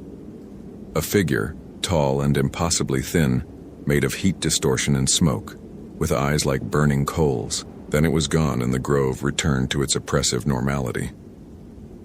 "Did you see that?" Rachel whispered. James had. And he knew what it was, even though his rational mind rejected it. Jinn. The Arabic legends spoke of beings made from smokeless fire before humanity existed, entities with intelligence and free will who lived in parallel to the human world. Most jinn were indifferent to humans. Some were benevolent. But the Ifrit, the jinn of fire and wrath, were dangerous, territorial, and ancient. And one was here in the redwood groves, for reasons James didn't understand but desperately needed to discover. His phone buzzed. A text from Sarah, impossibly getting through when calls couldn't. "Emma's fever is 104. Hospital won't admit her yet, but it's rising. She keeps saying something is coming for you. James, I'm scared." The world tilted. Emma's cancer was in remission. She'd been healthy for 18 months. A fever this high meant infection, or worse, relapse. James needed to get home, needed to be with his daughter. But Austin Fletcher was missing, and whatever had taken him was still here, marking people with symbols, threatening James's family. "I need to get to a working phone," James said, his voice tight. "My daughter's sick." Rachel nodded. "Let's get back to base. Cell service might work closer to the highway." They turned to retrace their path. The grove looked different, not structurally. The trees were the same, but orientationally. The creek they'd followed ran the wrong direction. The trail markers were gone. James checked his GPS and felt his stomach drop. According to the device, they were 3 miles east of their actual position, in the middle of Redwood Creek, where there was nothing but water. "GPS is malfunctioning," he said, trying to keep panic from his voice. "We'll navigate by compass." He pulled out his backup compass. The needle spun lazily, refusing to settle on magnetic north. Rachel tried hers with the same result. "This isn't malfunction," Rachel said quietly. "This is something else." A sound rose from deeper in the grove. Not wind, not animals, but a voice, speaking Arabic, the words rolling like poetry or prayer. And beneath the Arabic, another sound, laughter, cruel and ancient. James made a decision. "We're getting out of here. Pick a direction and move fast. Don't stop for anything." They ran, not the cardinal direction they'd entered from, but simply away from the voice through the massive trees and thick undergrowth. James's lungs burned, his leg muscles screaming.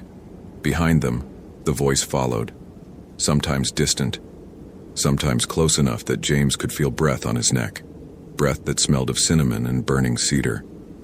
They burst through a wall of ferns into a clearing that shouldn't exist. James had studied the park maps obsessively. There were no clearings in the tall trees grove, but here was one, perfectly circular, maybe 50 feet across, carpeted with strange flowers that glowed faintly in the filtered light. And in the center of the clearing stood Austin Fletcher. He was alive, but wrong. His skin had a reddish tint, like severe sunburn, and his eyes reflected light like an animal's. He stood perfectly still, arms at his sides, smiling with too many teeth. "Ranger Whitmore," Austin said, his voice carrying harmonics that human vocal cords couldn't produce. "The father, the one who carries the marked child." "Where's Austin?" James demanded, though he knew the answer. This wasn't Austin anymore, or not only Austin. "The environmentalist sleeps," the thing wearing Austin said. "His body serves as vessel. He came seeking to protect the forest. We granted his wish. Now he is forest, and we are him. Fair trade. What do you want?" James asked, positioning himself between the possessed Austin and Rachel. "Want?" The entity laughed. "We want nothing. We are. We have been since before your species walked upright. These trees are ours. We grew with them from saplings, will remain when they fall." You humans come with your saws and roads and noise, cutting the ancient wood, disturbing the old places. We remind you, some territories belong to beings older than nations. The symbols, James said. Why mark my daughter? Austin's head tilted at an unnatural angle. Your daughter. We marked nothing of yours. We marked the photograph you carry.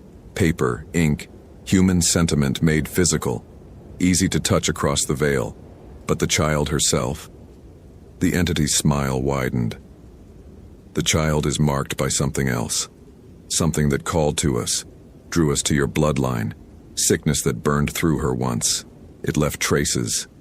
Ash in her soul. We smell it. Horror flooded through James. Emma's cancer. The chemotherapy that had saved her life had left something behind. Some spiritual residue that entities like this could sense.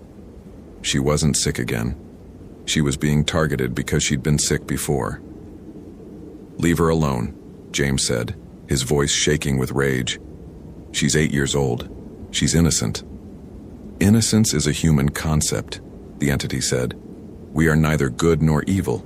We simply are, as fire is, as nature is. And nature does not forgive. Your species cuts our trees, drowns our realms in iron and concrete. We take what we can.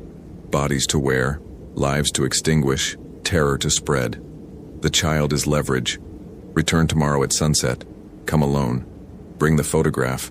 We may negotiate her safety. No, Rachel said suddenly. We're not negotiating with whatever you are. We're taking Austin and leaving. She advanced toward the possessed man. James tried to stop her, but she was already moving, her hand reaching for Austin's arm to pull him away. The entity in Austin's body grabbed her wrist, and Rachel screamed. James saw her skin blister instantly, saw smoke rising from where the entity touched her. The temperature in the clearing spiked to unbearable levels. James felt his exposed skin burning, his lungs scorching with each breath. Rachel collapsed, her wrist blackened, unconscious from pain. The entity released her and turned back to James. Tomorrow, sunset, the photograph. Or we come for the child in her hospital bed while she burns with fever that no medicine can cure. Do you understand, Father? James understood. He gathered Rachel in his arms. She was breathing but badly burned, and ran. The entity didn't follow. It stayed in the clearing, wearing Austin Fletcher's body like a suit, watching with eyes that were older than civilization. James found his way out somehow. The forest released him, the path straightening, the GPS resuming function just as he reached the trailhead. Backup arrived minutes later, alerted by the overdue check-in. Rachel was airlifted to the hospital in Eureka with second-degree burns and severe shock. The official report would list it as a thermal vent incident, despite there being no thermal features in coastal California. James drove to San Francisco without stopping, ignoring all protocols. Emma was in the ER when he arrived, Sarah's eyes red from crying. The fever had spiked to 105 before breaking suddenly at 6 p.m., exactly when James had fled the Grove. Emma was stable now, sleeping, but the doctors were running tests for infection sources. James sat beside his daughter's bed, holding her small hand, and made his decision. The entity wanted the photograph, said it was marked, could be used across the veil. Maybe destroying it would sever the connection, or maybe that was what the entity wanted, to get James alone in the Grove again without the protection the photograph somehow provided. He pulled out the burned, symbol-covered image. Emma's smiling face stared up at him through the geometric patterns. James had two choices: believe the entity and trade the photograph for his family's safety, or refuse and fight something he didn't understand with resources he didn't have. Sarah touched his shoulder. What happened out there? James wanted to lie to protect her from the truth. But they'd promised each other honesty after Emma's diagnosis. Lies didn't help in crisis. Something old, he said quietly. Something that doesn't follow the rules I know. It's threatening Emma, using her illness against her. I don't know how to fight it. Sarah was quiet for a long moment. Then, the Yurok have a cultural liaison, Mrs. Patterson. She helped with Emma's naming ceremony last year. Maybe she knows stories. James had met Mrs. Patterson briefly, an elder in her 70s who served as bridge between the tribe and Park Service.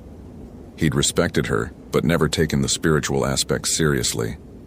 Now he called her at midnight, apologizing for the hour, and told her everything. She listened without interrupting. Then, Jinn. We have different names. Forest spirits, the ancient ones. But yes, they're real. The redwoods are old enough to be doorways. Some jinn sleep in the old trees, wake when disturbed. Usually they just frighten loggers, make people lose their way. But if one is using a human body, making demands, that's rare. And dangerous. How do I stop it? James asked. You don't, Mrs. Patterson said bluntly. Jinn are older than humanity, made from God's fire before Adam was clay. You negotiate. You offer something it values more than terrorizing your family. Or, she paused.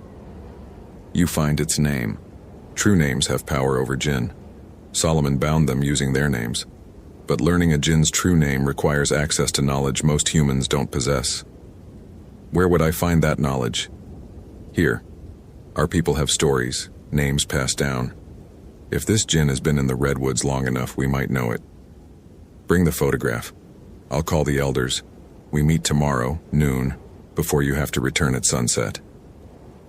James met Mrs. Patterson and 3 tribal elders at the Yurok tribe's administrative building.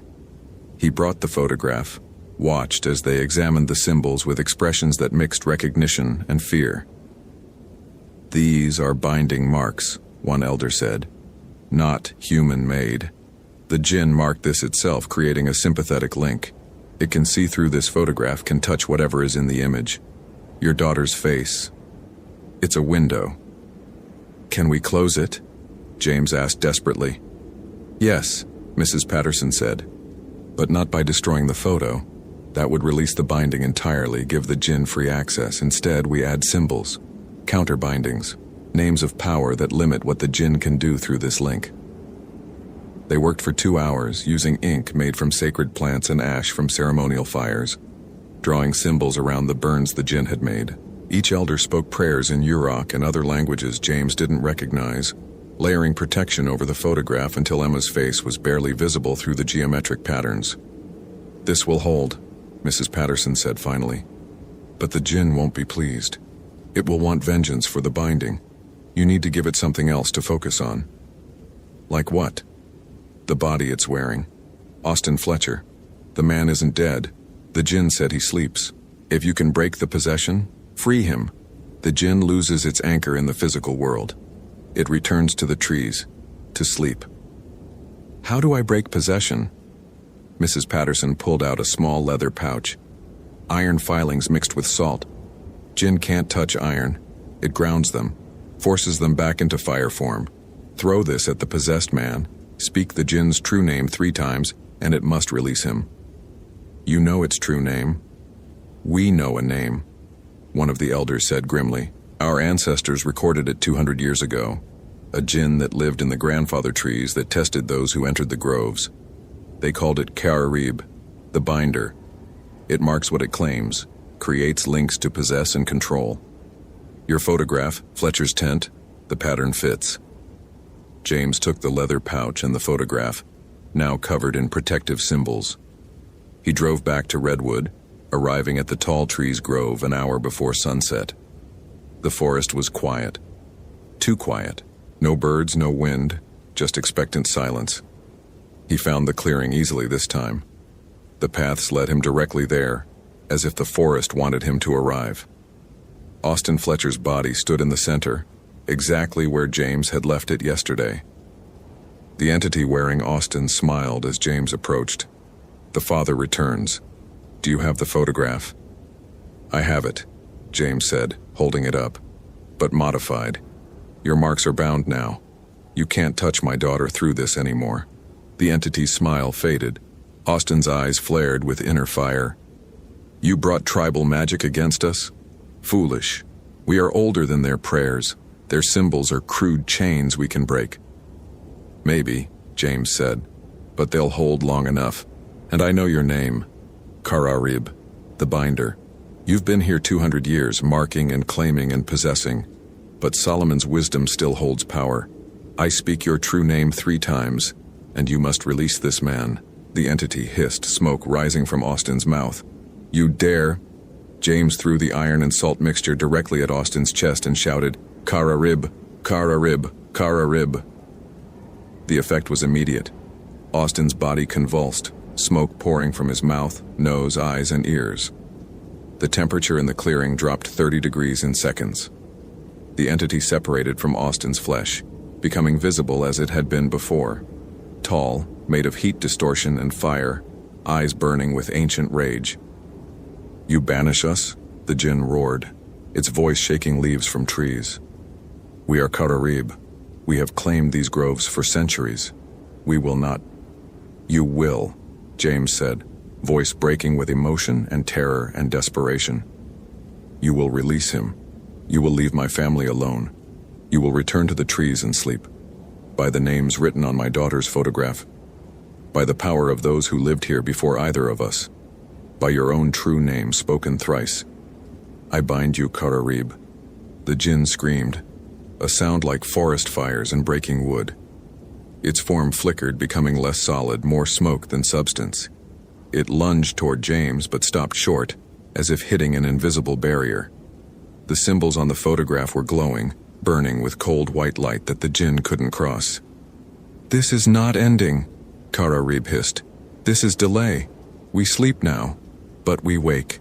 We always wake. And when we do, we remember. We remember the father who bound us. We will remember the child. Then the jinn dissolved, smoke rising into the redwood canopy, dispersing among the ancient branches, until nothing remained but the smell of cinnamon and burning cedar. Austin Fletcher collapsed. James caught him, checked vitals. Breathing, pulse, responsive but confused. He'd survived the possession somehow, though his memories of the last 3 days would be fragmented at best. James called for extraction, gave his location, and waited for the SAR team while cradling the photograph of his daughter. The symbols drawn by the elders were fading, their power expended. Emma was safe, for now. The official report listed Austin Fletcher as found alive after getting disoriented in the grove, suffering from exposure and dehydration. Rachel Nguyen recovered from her burns, though she requested a transfer to Joshua Tree and never spoke about what she'd seen. Austin returned to Portland with no memory of his possession, just 3 days of missing time and nightmares about fire. James stayed at Redwood another 6 months, until the debt was manageable and he could transfer closer to home. He moved to Golden Gate National Recreation Area. Urban park, no old-growth forests, no ancient trees that could house things older than history. Emma's fever never returned. The cancer remained in remission. But sometimes, on still nights, James would smell cinnamon and cedar smoke and know that Kararib slept but remembered. The photograph stayed locked in a safe deposit box in San Francisco, still covered in protective symbols that Mrs. Patterson renewed yearly. James never carried his daughter's picture again. Some connections were too dangerous to maintain. Some loves had to be protected from afar, and sometimes late at night, Emma would wake from dreams and tell her father about trees with faces, about smoke that watched from the forest, about something old and patient that was waiting for the symbols to fade and the binding to break. James would hold her, promise her safety, and know that some promises were beyond a father's power to keep. Hope you felt genuine terror. If you appreciate authentic horror rooted in real folklore, consider following for more stories. Which moment scared you most? Share your theory about what happened.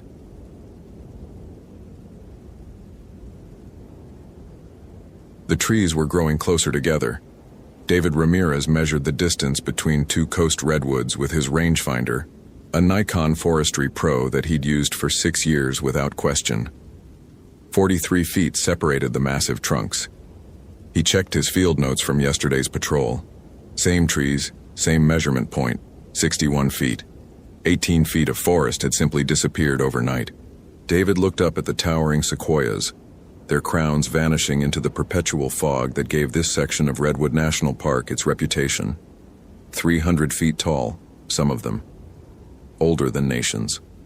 Witnesses to centuries of human history, standing long before Europeans arrived in California. And now, apparently, they were moving. His phone buzzed, 1 bar of signal, barely functional. A text from his wife, Elena. Miguel asking when Daddy comes home. Tell him soon? David's chest tightened. Miguel was 4. Didn't understand why Daddy had to work weekends, why the park needed rangers even during a pandemic when visitor numbers were down 70%. Elena was 8 months pregnant with their daughter due in 3 weeks. Every shift David worked felt like tempting fate. What if she went into labor early? What if Miguel needed him? What if... He forced himself to breathe. The therapist had called it catastrophizing, this tendency to imagine every worst-case scenario. But sometimes worst cases happened. Like Derek Sullivan, who'd vanished 3 days ago in this exact section of forest. Derek Sullivan. 34, experienced ranger, David's friend and hiking partner. They'd worked Redwood together since 2016, back when David was new and Derek had shown him the trails, taught him which routes tourists got lost on, which sections of old-growth forest deserved extra protection. Derek had been doing a routine patrol when his last radio transmission came through. David had been at the visitor center updating COVID-19 protocols when he'd heard Derek's voice crackling with static. David, something's wrong with the Tall Trees Grove. The layout isn't static. Paths keep moving. I swear I passed that burned stump 3 times, but I'm going straight. More static. The trees are watching. I can feel. Then screaming. Not pain, not fear exactly. Recognition. Horror of understanding something that shouldn't be understood. Then nothing. 3 days of searching and nothing. No gear, no trail markers, no Derek. David keyed his radio, the new Motorola APX 4000 they'd gotten in March. Base, Ranger Ramirez. I'm documenting anomalies in the tall trees section. Tree spacing measurements don't match previous records. The response came from Sarah, covering dispatch during the skeleton crew shifts. Copy that, David. Probably measurement error? Those redwoods mess with equipment sometimes. I've triple-checked. David photographed the trees with his Nikon D5600, making sure the metadata captured GPS coordinates and timestamp. June 14th, 2020, 10:47 a.m. The forest layout is changing. I think... He stopped himself. What did he think? That 1,000-year-old trees were rearranging themselves? You think what? I think Derek found something. Something that doesn't make sense. Silence on the radio. Then, David, you need to come back. We can't afford to lose another ranger. Elena called asking about your return time. I'm fine. I'll be careful. He signed off before Sarah could argue. David had to find Derek, had to prove he was still capable, still reliable, still the ranger who could handle difficult situations, because soon he'd have 2 kids depending on him, and Elena couldn't work 3rd trimester, and their savings were already stretched thin from Miguel's medical bills last year. He couldn't fail Derek, couldn't fail his family, couldn't afford to fail anyone. The fog thickened as David moved deeper into the grove. Redwood fog was different from normal fog, thicker, more persistent, carrying the smell of ancient wood and moisture. The sequoias created their own microclimate, trapping moisture from the Pacific, creating this permanent twilight world where sounds were muffled and distances became meaningless. David found Derek's first marker at what should have been mile marker 7, a cairn of stones with Derek's bandana, bright orange, impossible to miss, tied around the top, but carved into the largest stone in Derek's handwriting, paths don't stay, forest decides, go back. David photographed it, checked his Garmin GPS. The device showed his position, but the trail overlay was wrong, showing paths that didn't exist, not showing paths he could clearly see. He pulled out his compass. The needle wobbled, never quite settling on north. From somewhere in the fog, David heard Derek's voice. David, is that you, man? I need help. I'm turned around. David's heart leaped. Derek, where are you? I don't... The voice came from his left. Can't see the trail anymore. Everything looks the same. The trees keep... David moved toward the voice, pushing through sword ferns and redwood sorrel. "Keep talking, I'm coming." "Changing, David, they're actually moving, I'm not crazy. The forest is alive and it doesn't—" The voice cut off. David emerged into a small clearing and stopped. The trees here formed a perfect circle. Not natural, too precise, too deliberate. Inside the circle, hundreds of objects hung from branches on thin cords. Tourist items, water bottles, hats, cameras, phones. Some looked recent, others were decades old, sun-faded and weathered. A Kodak Instamatic camera from the 70s, a Boy Scout compass from the 50s, a pocket watch that had to be from the 20s or earlier. And in the center, standing upright as if placed there deliberately, Derek's backpack. His Motorola radio sat on top, still powered on, green light blinking. David approached slowly, every instinct screaming wrong. He lifted the radio, pressed transmit. "Derek? Can you hear me?" The radio in his hand emitted Derek's voice. "David, don't stay here. The forest doesn't want us here. It never wanted us here.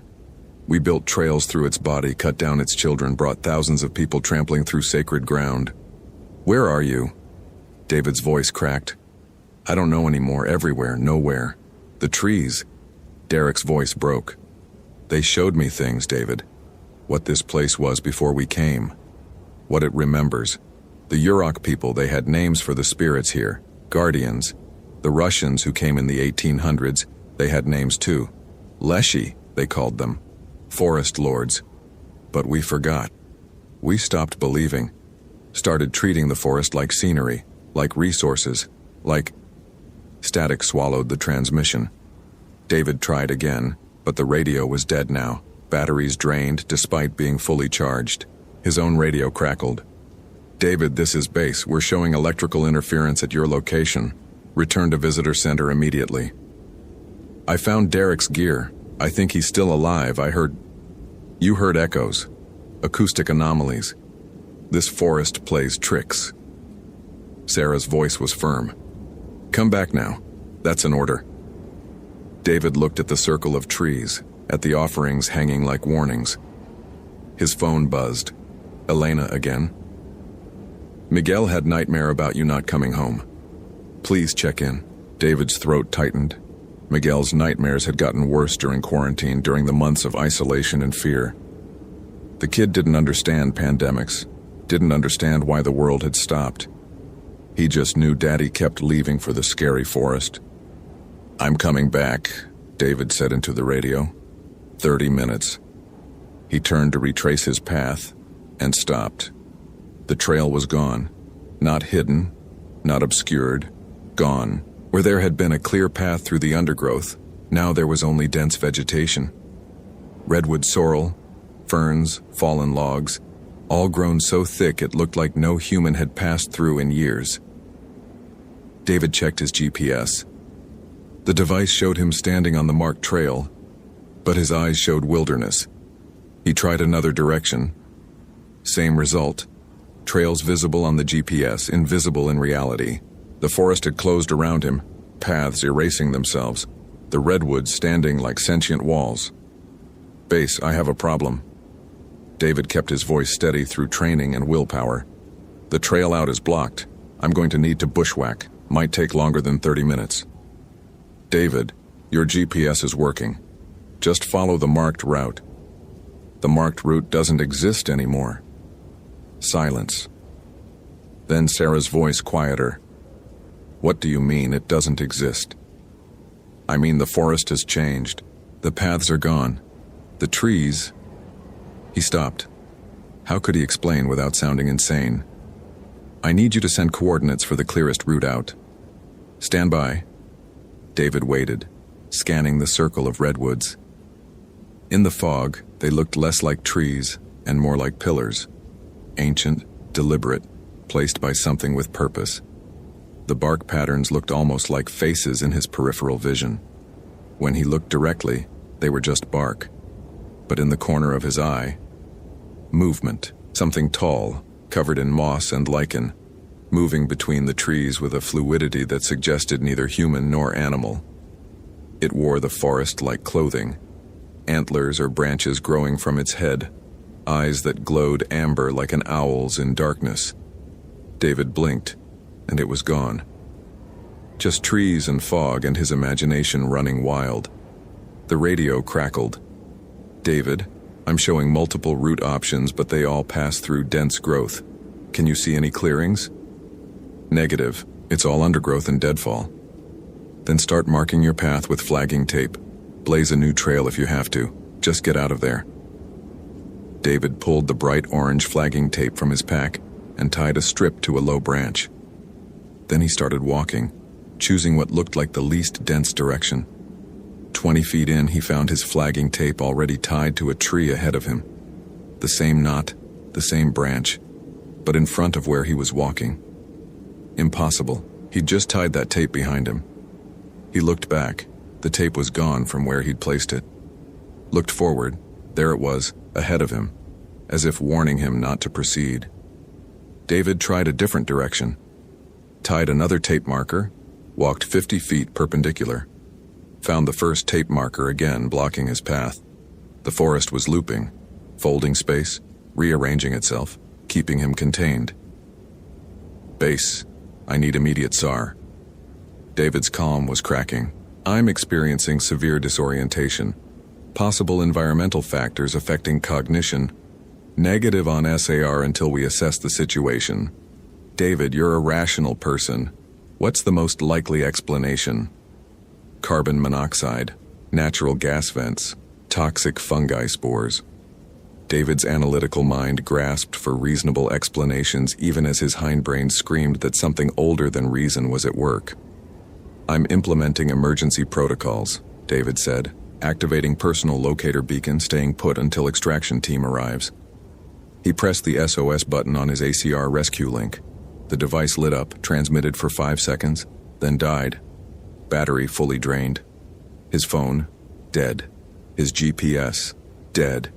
His radio, dying, down to 1 bar of battery despite being charged that morning, just like all those tourist items hanging in the trees. All the technology that had failed in this circle, in this grove where something old still held power. David sat on a fallen log and tried to think rationally. His training said, stay calm, conserve resources, wait for rescue. But Derek had been missing 3 days with full gear and professional training. If the forest could keep Derek contained, could keep David contained. Elena would have to raise Miguel alone, would have to deliver their daughter without him, would have to explain to a 4-year-old why Daddy didn't come home. No, David said aloud. No, I'm not doing that to them. He stood, pulled his Leatherman multi-tool from his belt. If the forest wanted to keep him, he'd carve through it. He approached the nearest redwood, a relatively small one, maybe 60 feet tall, and began carving an arrow into the bark, pointing the direction he wanted to go. The tree shuddered, physically shuddered, like an animal flinching from injury. David stepped back. The carved arrow was already healing, bark growing back over it, erasing his mark. "What do you want?" David called into the fog. His voice echoed wrong, came back layered with sounds that weren't quite his own. "Derek said you're alive, that you remember. Fine, I believe you. But I have a family. I have a son who needs me. I have a daughter I haven't met yet. Please, let me go." The fog shifted and the figure emerged. Taller than any human, maybe 8 feet, its form suggested a person, but covered completely in moss, lichen, and bark. Antlers or branches grew from its head. David couldn't tell which. Its face was there and not there, features formed by bark patterns and shadow, eyes glowing amber with unmistakable intelligence. When it spoke, the voice came from everywhere. From the trees themselves, from the earth, from the fog. "You carve our flesh. You burn our children. You bring thousands to trample and photograph and consume." The words were English but structured wrong. Syntax from another language forced into familiar sounds. "Why should we let you go? Why should we care for your family when you care nothing for ours?" David's mouth was dry. "I'm just trying to protect this place, to keep it safe. You protect nothing. The Leshy, because that's what it was. David understood now. The Slavic forest guardian from the old world, somehow here in California's coastal redwoods, moved closer. You manage, you permit, you control, but protection means respecting what you claim to protect, means understanding that this forest is not yours to use. The tribes, the Yurok, the Tolowa, they lived here for thousands of years. They asked permission. They thanked the forest for what they took. They understood that every tree cut, every path walked, was a negotiation with something living. The Leshy's eyes blazed brighter. Your people forgot how to ask, forgot how to respect, built your trails and your laws and your visitor centers and never once asked if the forest consented. I can't change what's been done, David said. I'm just one person. I have a family. Please. He had a family too. The Leshy gestured, and through the fog, David saw Derek. His friend stood 50 feet away, but wrong, partially merged with a redwood, bark growing over his skin, roots extending from his feet into the earth. His eyes were amber now, glowing like the Leshy's. His mouth moved and Derek's voice emerged. It showed me, David, what the forest remembers, the logging camps, the clear-cutting. 95% of old-growth redwoods destroyed in a century. Ancient beings thousands of years old cut down for lumber. Entire groves erased. Derek's face twisted with emotion that seemed both his and not his. The forest remembers everyone. Every tree was a mind, a consciousness. They felt themselves dying. Derek, fight it. You're still you. You can... I don't want to fight it anymore.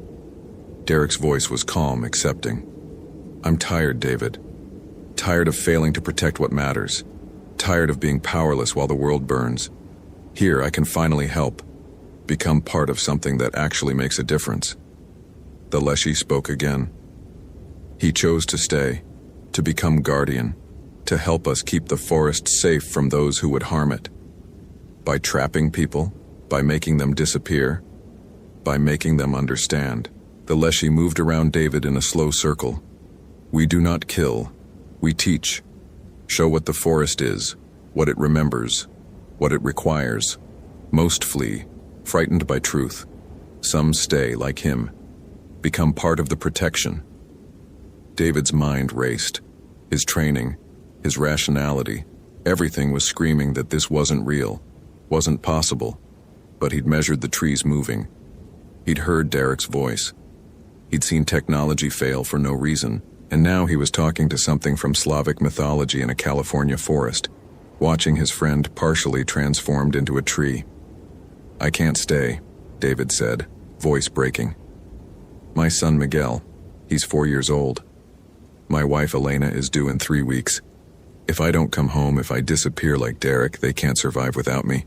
Please, I'm begging you. I have responsibilities. The Leshy stopped circling.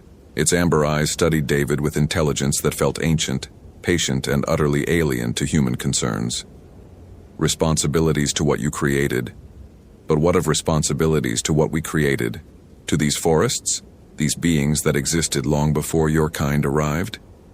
The voice was not angry. Worse, it was curious, genuinely questioning. Why is your family more important than ours? It's not... David struggled for words. It's not more important. But it's my responsibility. I chose to have children. I promised to protect them. That has to mean something. The forest did not choose to be logged, did not choose to be made into parks for your entertainment. Yet it endures, adapts, protects itself because no one else will. David felt tears on his face. I can't be both.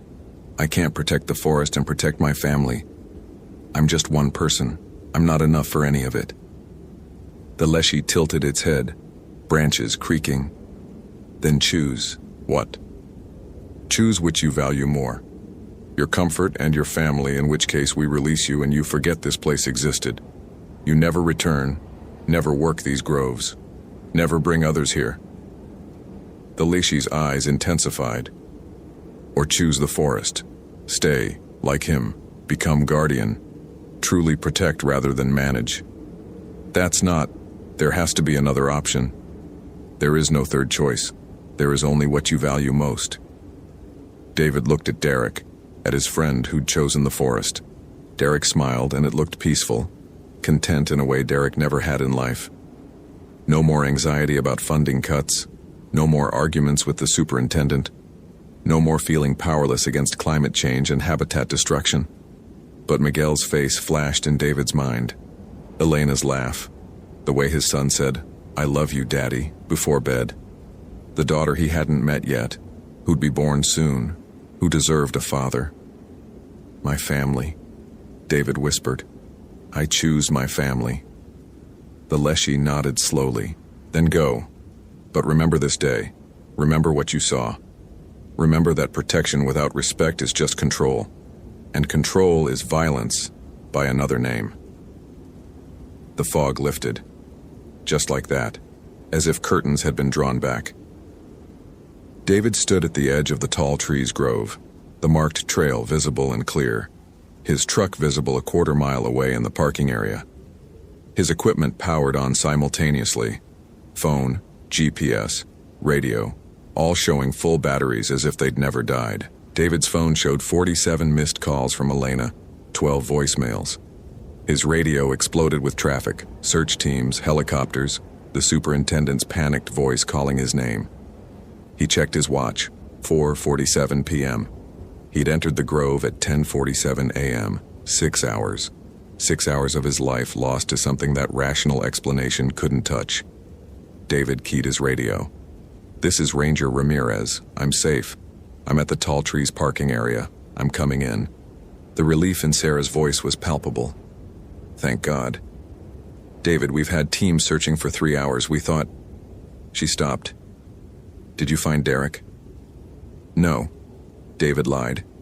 Because what could he say that wouldn't sound insane? "No sign of him. I think he's gone." David drove back to the ranger station, gave his statement, got disoriented in the fog, experienced possible carbon monoxide exposure from natural sources, equipment failure, managed to navigate out using compass and landmarks. The superintendent was skeptical but relieved, more concerned with not losing another ranger than investigating anomalies. They closed the tall trees grove to public access pending investigation. But David knew no investigation would find anything. The forest would be normal for outside observers. It would only show its truth to those it chose. David went home to Elena and Miguel. His son burst into tears when he saw him, clinging to David's legs. Elena hugged him hard, 8 months pregnant belly between them, and whispered, "Don't ever do that again. Don't ever scare us like that." "I won't," David promised. "I'm done with backcountry patrols. I'll request reassignment. Visitor center only. I promise." He kept that promise. Requested transfer to administrative duties, citing family needs and COVID-19 concerns. The superintendent approved without argument. Too many rangers were quitting, burnout was epidemic, and David was valuable enough to accommodate. 3 weeks later, Elena delivered their daughter, Sophia. Healthy, beautiful, perfect. David held her in the hospital and wept with relief and guilt and the weight of the choice he'd made. Derek Sullivan was declared missing, presumed dead after 6 months. His family held a memorial service. David attended, said nothing about what he'd seen, what he knew. How could he explain that Derek had chosen the forest, had become something other than human, was still alive in a way that transcended normal definitions? David never went back to the tall trees grove, but he dreamed about it constantly, dreamed of Derek's peaceful smile, of the Leshy's amber eyes, of trees moving closer together, and trails erasing themselves, and he knew, with absolute certainty, that the forest remembered him, remembered his choice, remembered that when forced to decide between family and wilderness, he'd chosen the small, personal, human thing. He'd saved himself and his family, but he'd also proven the Leshy's point, that humans valued their own comfort over ancient responsibility, their own blood over the world's survival. It wasn't wrong to choose his family, but it wasn't right either. It was just human, small, and selfish, and understandable. And the forest would continue existing, continue protecting itself, continue teaching those who entered with disrespect what it meant to be truly powerless, before something vast and patient and fundamentally other. David's career with the Park Service ended in 2022. He took a job with the State Forestry Department, office work, analyzing data and writing reports. Safe, predictable, far from groves where the old things still held power. But sometimes when the fog rolled in from the Pacific, David would smell redwoods, would feel the forest watching, would remember the Leshy's question, "Why is your family more important than ours?" He still didn't have a good answer, just a choice he'd made, and the knowledge that he'd have to live with it forever. Miguel grew up healthy, happy. Sophia learned to walk, then talk, then ask endless questions about trees and forests, and why Daddy sometimes got sad when he looked at the fog. Elena never asked what really happened that day in the tall trees grove. Maybe she knew David couldn't explain. Maybe she didn't want to know. Maybe some truths were too large for marriage, for family, for the small, careful life they'd built. The Redwood National Park still exists. The tall trees grove still stands ancient and patient, guarded by something older than human law or understanding. Derek Sullivan's name is on a memorial plaque at the Visitor Center, in remembrance of those who gave their lives in service to the forests. David knows the truth. Derek didn't give his life. He traded it, chose something larger than himself, became part of the protection rather than the management. And somewhere in those groves, in the fog and the ancient twilight, Derek still walks. Part human, part tree, part something else entirely. Guarding the forest he couldn't save as a ranger but could protect as a guardian. The Leshy is still there too, still teaching, still showing those who forget to respect what it means to violate the sacred, and the trees continue growing closer together, rearranging themselves, protecting themselves, remembering every wrong done and every choice made. David Ramirez made his choice, saved his family, lost his friend, lived with the knowledge that personal love and ecological responsibility sometimes demand opposite decisions. He doesn't know if he chose right, just that he chose human, chose small, chose survival over sacrifice. And in the fog-shrouded groves of the redwood forests, the ancient guardians remember his choice and wait patiently for the next human who needs to learn what truly matters. Hope you felt genuine terror. If you appreciate authentic horror rooted in real folklore, consider following for more stories. Which moment scared you most? Share your theory about what happened.